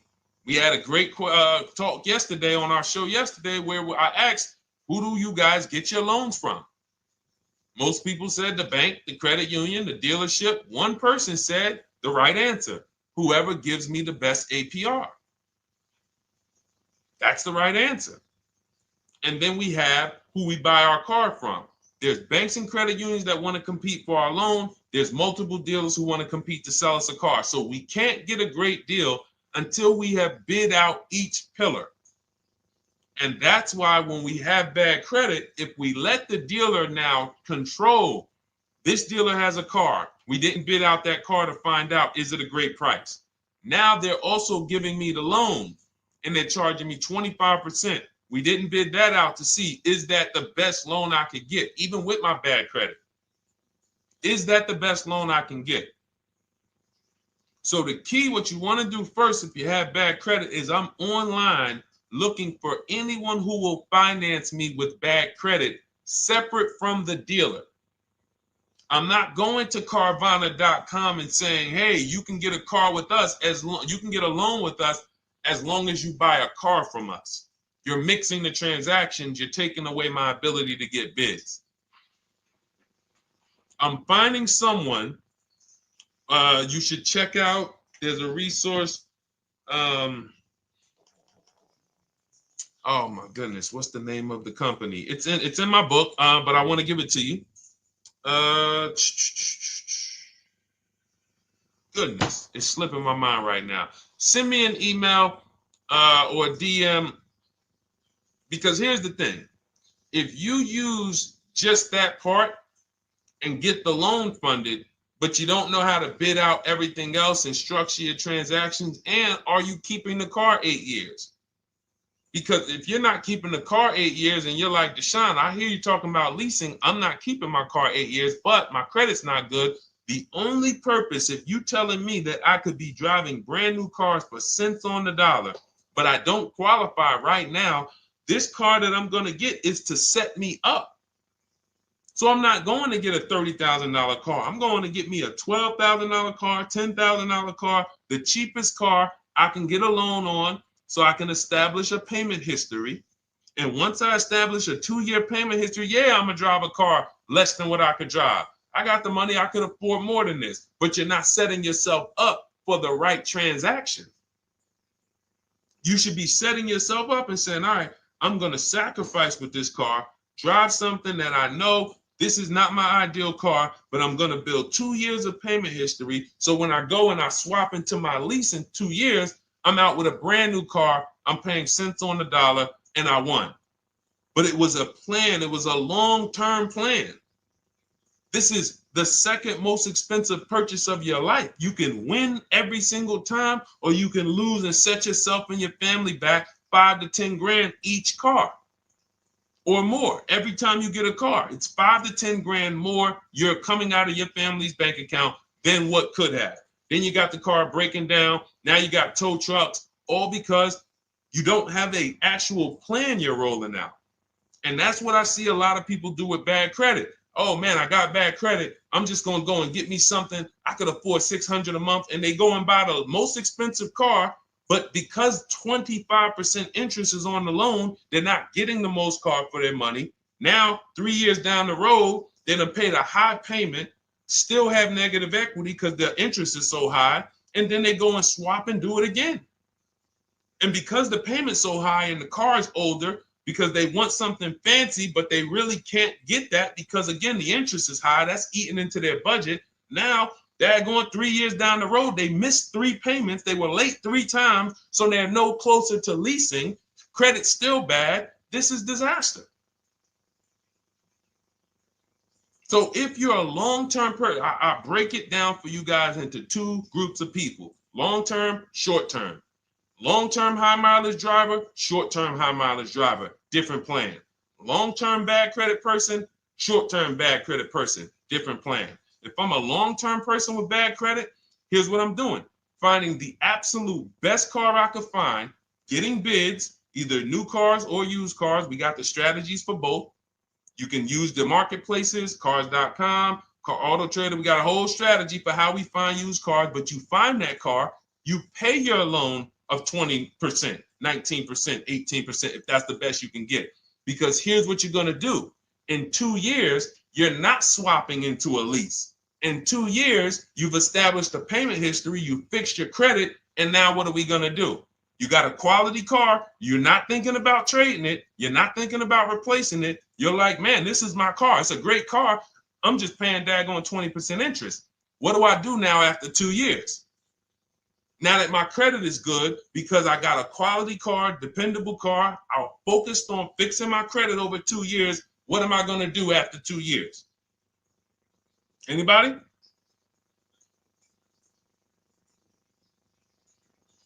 Thank you, Arms Reach. Refinancing the car. Exactly. Exactly. So that's the bad credit long-term strategy. Great car, dependable car, car's not going to break. This car is going to last me 10 years. Right now, when I bought it, 20% interest rate. That was where my credit was. But I worked on my credit. Boom. I'm a 690 now. I'm a 720 now. I'm refinancing that into a short-term, into a shorter-term loan, and I won. Pay this thing off, and I'm going to keep it. Nothing to talk about leasing. Leasing only comes into play where the 8-year rule is concerned. I'm not keeping this next car 8 years. I should be setting myself up to lease, or I should be leasing. That's how I'm going to save the most money, keep the most money in my bank account, have the best car. Not even close. Not even close. All the wins for the purchasers are after 8 years. People are like, man, Deshone, I got a car, man. I had this thing 12 years, man. It's been paid off for 6 years. I ain't had a payment. I love it. Long-term purchaser. You won. You won. Who's in that situation? Who has a car outside that they've had for more than a decade? Paid off. You can give it to your son. You can give it to your daughter. It's an extra car. That's purchasing. That's the wins. That's what we call the reward stage of purchasing. But you got to get there. All right. All right. Let's go. A lot more questions. We got probably another 20 minutes. We'll stay on. So let's keep it moving. But again, Lynn Buzz. That's the company. Lend, LEND, BUZZ. They started, I started seeing them about 18 months, 2 years ago, and they were loaning to people with, international students, people who didn't have credit. You want to try to find a place that will fund you independent of the dealership. That is what your goal is at all times. Independent of the dealership. Here, you qualify based on your income and your credit. You qualify for $18,000. Go find a car now. That is what you want. You don't want people mixing the bank loan with the car and two pillars that they are controlling. We're controlling the price of this car. We're controlling your interest rate. We don't want that. Yep, exactly, Cindy. For those who just joined, this is our Tuesday, May 6th live. We do these lives Monday through Thursday at 12 noon, so you can tell your friends, family. We wanted to now come up with a constant and consistent time where I can meet with you guys. If you don't have, if you can't stay the whole broadcast, we will replay these throughout the day because sometimes people got to jet back to work. They're watching us on the lunch break.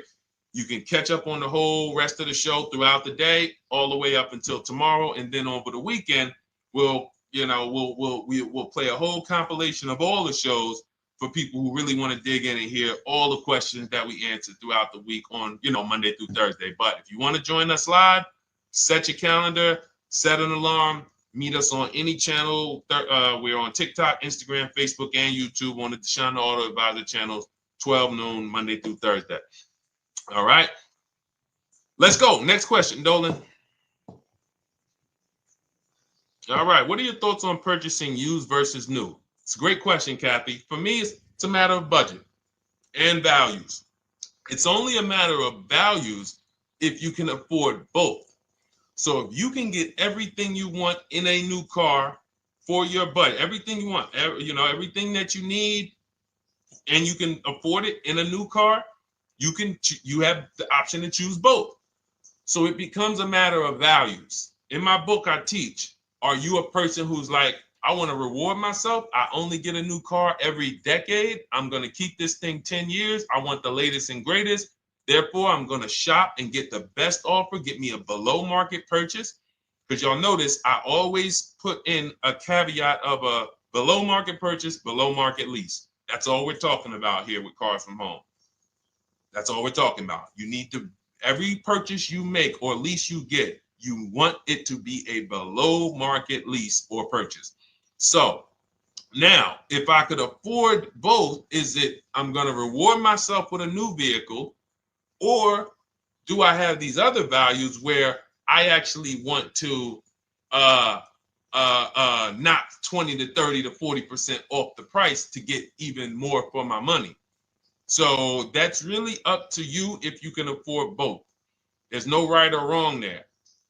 It's a matter of, like I said, the values. Now, some of you once you look at your budget, I have a tool in my book and in our video checklist, the coaching program called the Perfect Budget Calculator. We invented this, so it's not on Google. You'll hear a lot of the stuff, almost nothing we teach. You're like, if you ever go to look for it, the 8-year rule. No one talks about it. We created it. This is our intellectual property that we created to teach you guys to create these boundaries, the rule of 72 and the 10th birthday, 1.5% rule for overpaying for leases. These are all things that are absolutely proprietary to Cars from Home. But one of them is this Perfect Budget Calculator. Sometimes when we're factoring budgets with most calculators, they don't include fees that we know dealers have. And I'm talking about legitimate fees, tax, documentation fee, motor vehicles.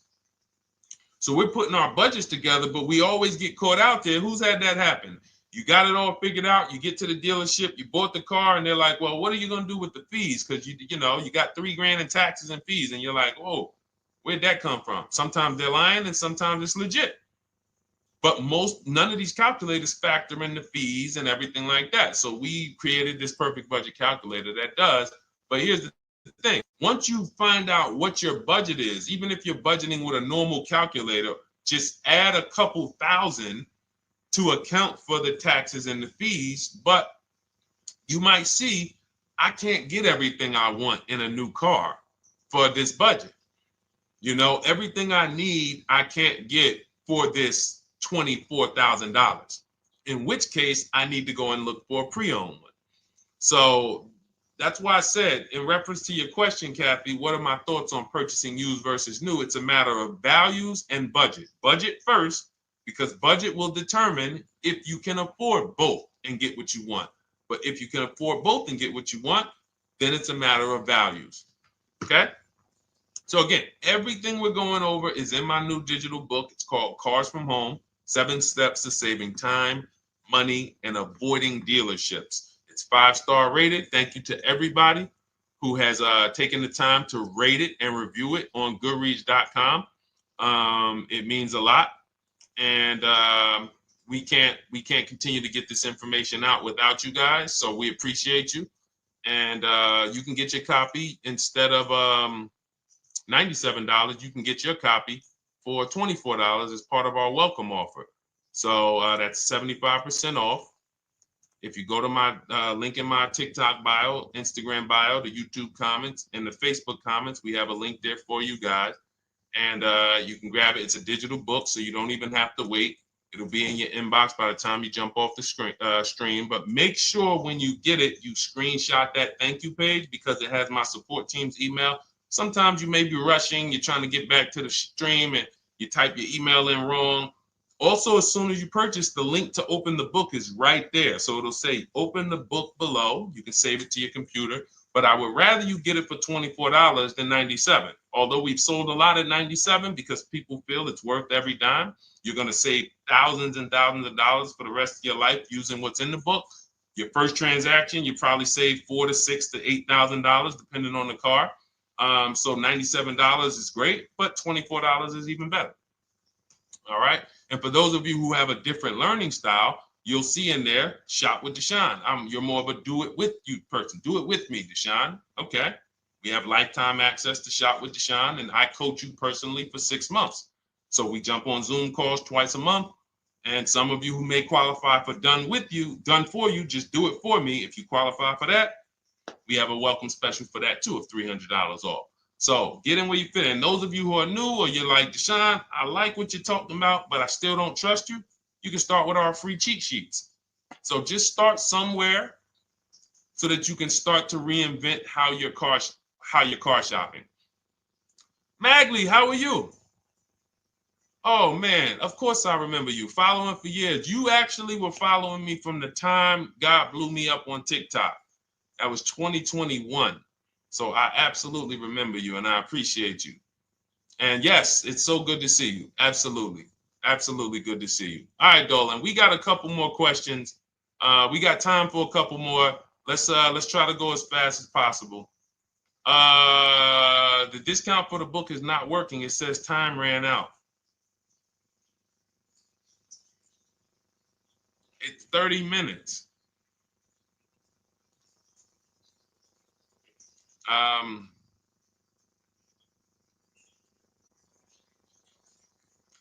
don't know. I don't know. Y'all help me out. I don't know what to do with that. I'm sorry. If the welcome offer for $24 was not really 30 minutes, then that means I'm just lying to you. You know what I mean? I'm just like, oh yeah, it's 30 minutes, but come back in 2 hours and it'll still be, you know what I mean? It's, start with the cheat sheets. You know what I'm saying? Like start with the cheat sheets. Get yourself your free cheat sheets, start there. And when you feel better about working with us in some capacity, you go to the next step. Start with the free cheat sheets. All right, let's go, Dolan. So I'm a new driver. Should I be looking to be an 8-year person or a lease person? Well, I'll tell you this. I got 3 young adults. 2 my daughter, my daughter who's 18, my niece who's 20, and then a young man that I, basically like a son to me who's in the Navy and he's 21. Well, he'll be 21 this year. So he's 20. Now, they all called me in the last 3 months because my daughter's getting her license. My daughter didn't call me. She's getting her license in the next, in June. And we've all talked about this. How should I get this car? Now, my situation when I was 22, I'd already bought a $500 Mitsubishi Eclipse. Transmission went out on me probably after 6 months. And then I bought a buy here, pay here car. This is before I got into the car business. I got into the car business, I was 22, working for Pontiac GMC Buick. So I get this buy here, pay here car. It was a quality Chevrolet Cavalier. I didn't know anything about cars, so I went to a local spot. They said, hey, put down this, just pay us $50 a week. So I did that. But 22, I had my daughter, and my boss says to me, hey, why don't you lease something? And I was already selling cars, but I just didn't think, could I even, qualify for a lease? I don't even know what I was selling them, but I'm just literally doing what most salesmen do. All right, he wants to lease. All right, what's the payment? Yeah, tell him it's this. All right, perfect. They said it's that. Oh, that's a little too high. All right, they said it's a little too high. All right, so that's what I was doing. I didn't really understand anything. That's most car salesmen. So I end up getting a Pontiac G6. I'm 22. I paid $256 a month. Now, it would have been less, but I didn't get a tier 1 approval because I didn't have, I think my credit was like mid sixes at that point. And you know, you really want to be over 670 to get most of the tier 1 approvals. But it would only raise my payment maybe $25. Wasn't a lot. Now I'm 22. I'm driving a brand new 2007. It's still 2006. 2007. I'm pulling up, brand new car, full warranty, $256 a month. At the same time, I have a friend, got a vehicle, Toyota, financed it, went in. She had, you know, we had our, she had a young child, a little older than us, maybe 1 or 2 years older than us. And then she goes and she purchases a car, $500 a month. She didn't get ripped. That's what a $20,000, $22,000 car costs. She got a Corolla, $500 a month. We're 22. Plus insurance. This is enough to break a young person, young family. I'm paying $256, she's paying $500. That right there. When I tell people that story, it's amazing to me how many people will say, Deshone, when I got my first car, my parents took me out. We financed this car. We financed this. I was paying $400, $500, $600 a month. Whether the parents were paying some of it, or they were paying some of it, or they were paying all of it. Thank you, Kathy. Appreciate you sharing. So this is what all of them, all three, well, 2 of them. I don't know about the young man. Because his parents.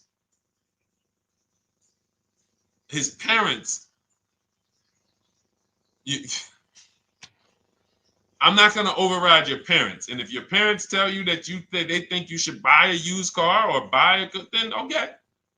But I'm just telling you, when you see my daughter and you see my niece pull up in brand new cars and they have low payments and they don't have to worry about getting stranded on the road, hey, call the tow truck. Do we still have a warranty on this thing?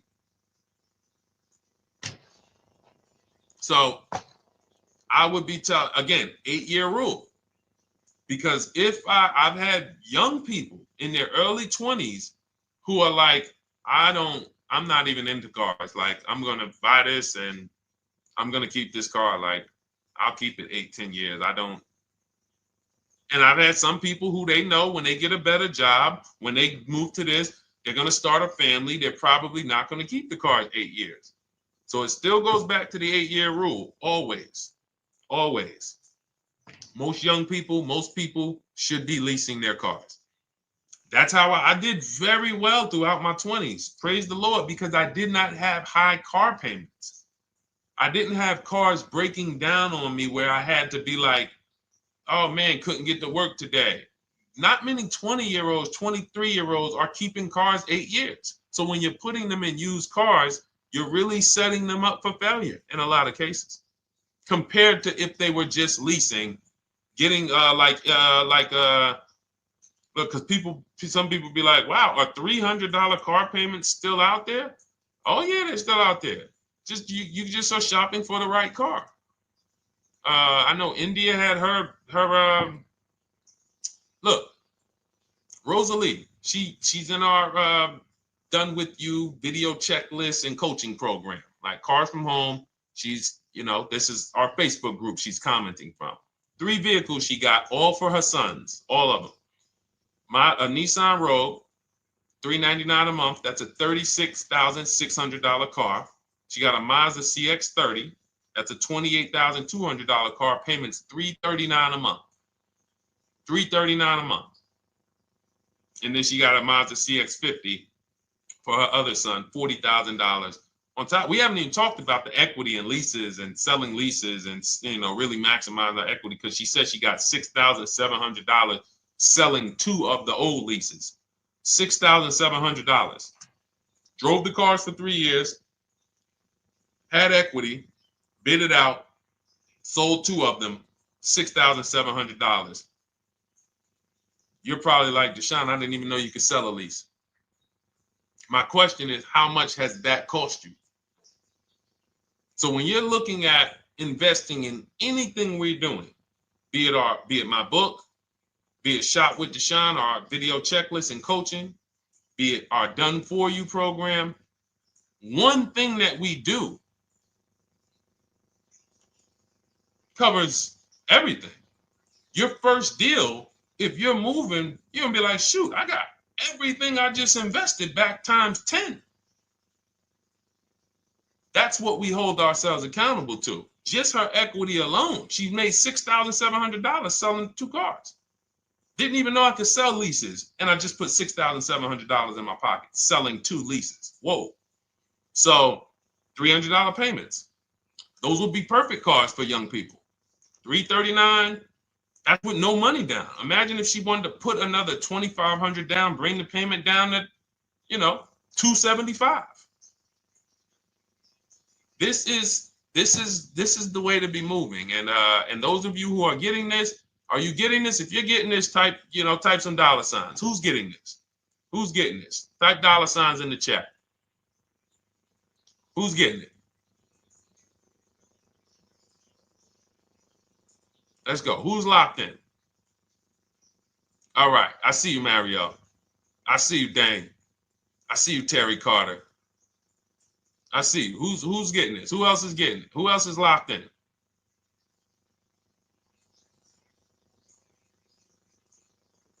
A lot of y'all on here. Listen. I see you, DJ and Nice. I see you, Arms Reach.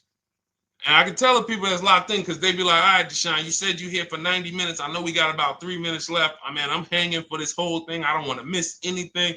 Shout out to the people that are locked in. All right. Go ahead, Dolan.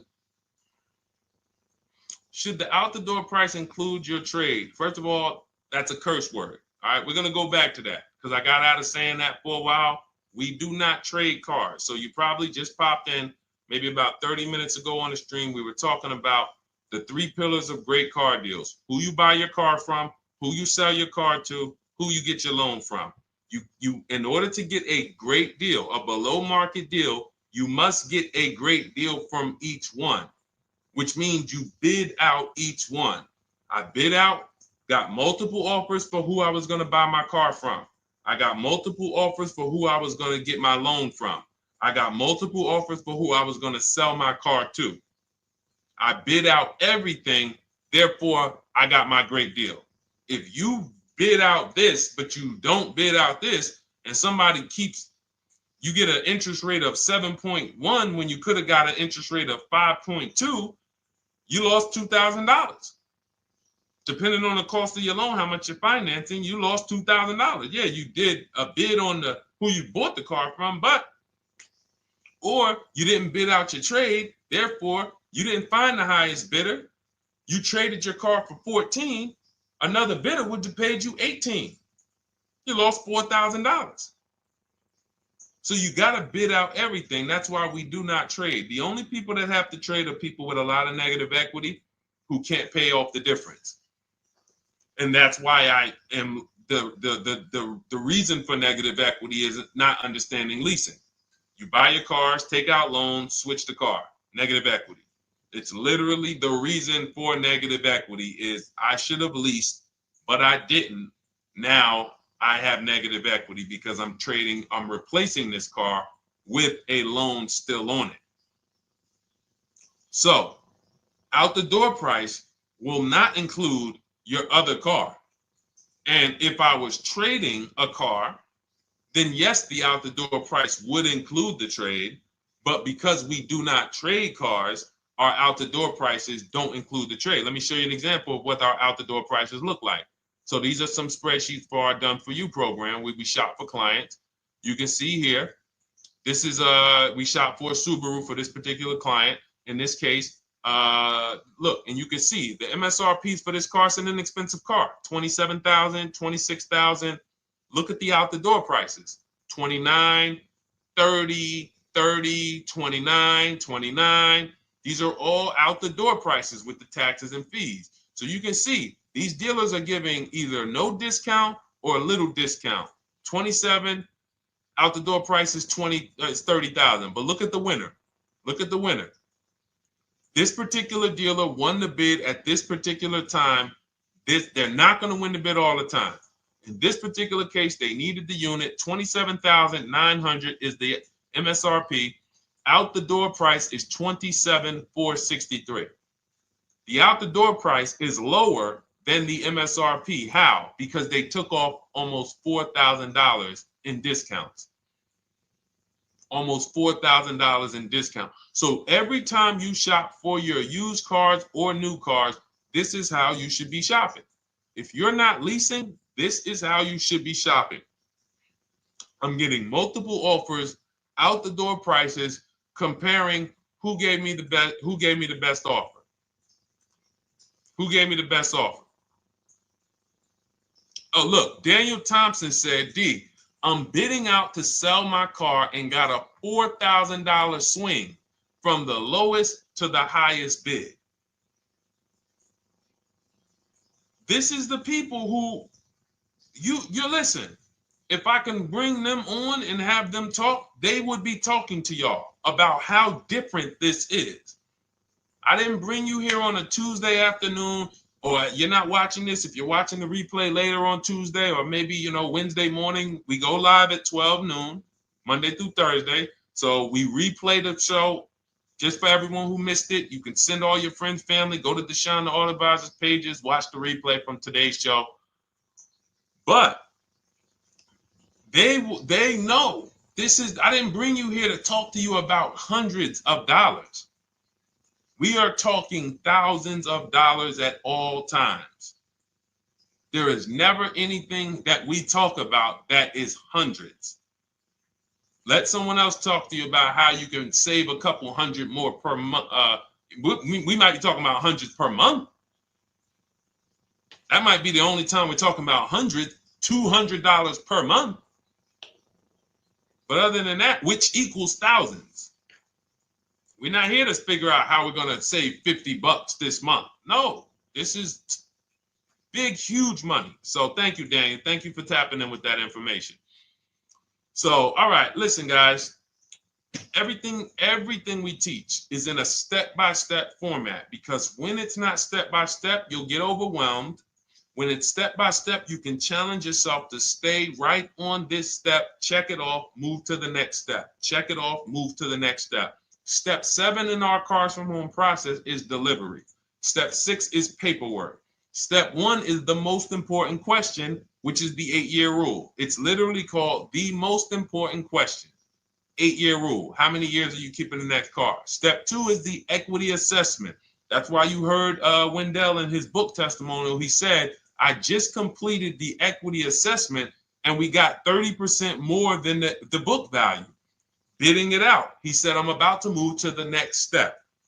So everything we teach is step. Step 3 is deal structure, where we budget and we see, all right, how much car can we afford? What does a good deal look like? Step 4, we go shopping, which is choosing what we want. Shopping, looking, doing. We're not buying it. We're shopping the market. We're test driving. We are literally choosing what we want. Shopping, enjoying shopping. Step 5 is multiple offers. That's when we're in talking to dealers online, getting offers, getting bids.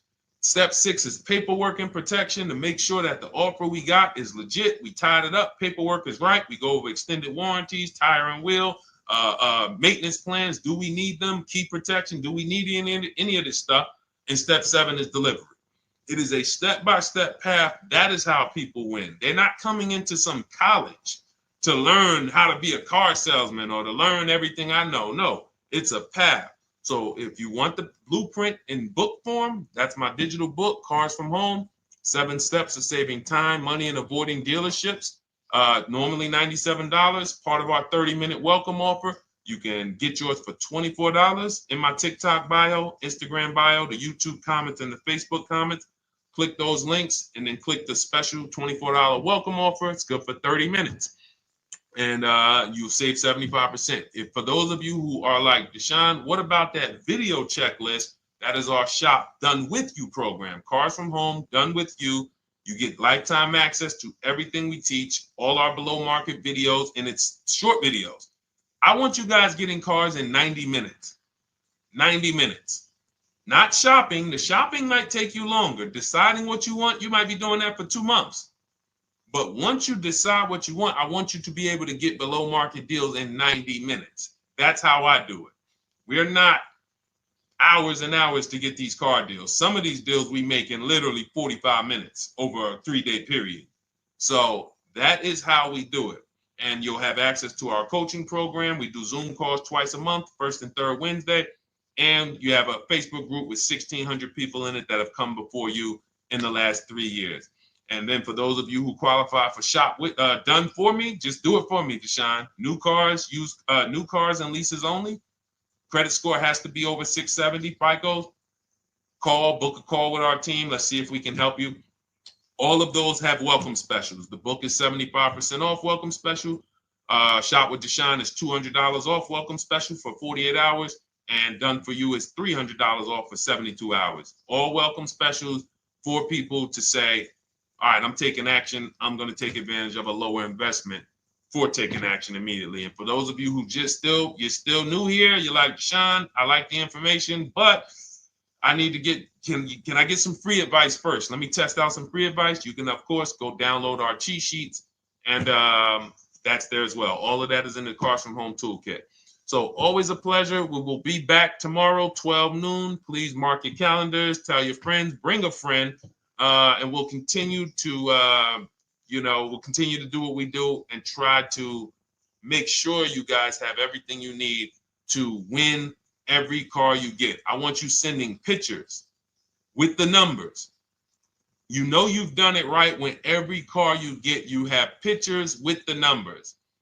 You know people who purchase cars all the time, all post their pictures. Hey, had to upgrade. Oh, just got this. Hey, had to treat myself. Oh, watch it now. But you never see the numbers because they really are not confident in the numbers. They don't want to talk about the numbers. Everybody who shops with us, whether you're getting our book, whether you're using our stuff, and sometimes people who they piece together my social media videos and they'll get it done. But they are sending the numbers. Look at what I paid for this car. Not only did I get a great car, but look at the deal I got on the car. That's when you know, all right, you understand this thing.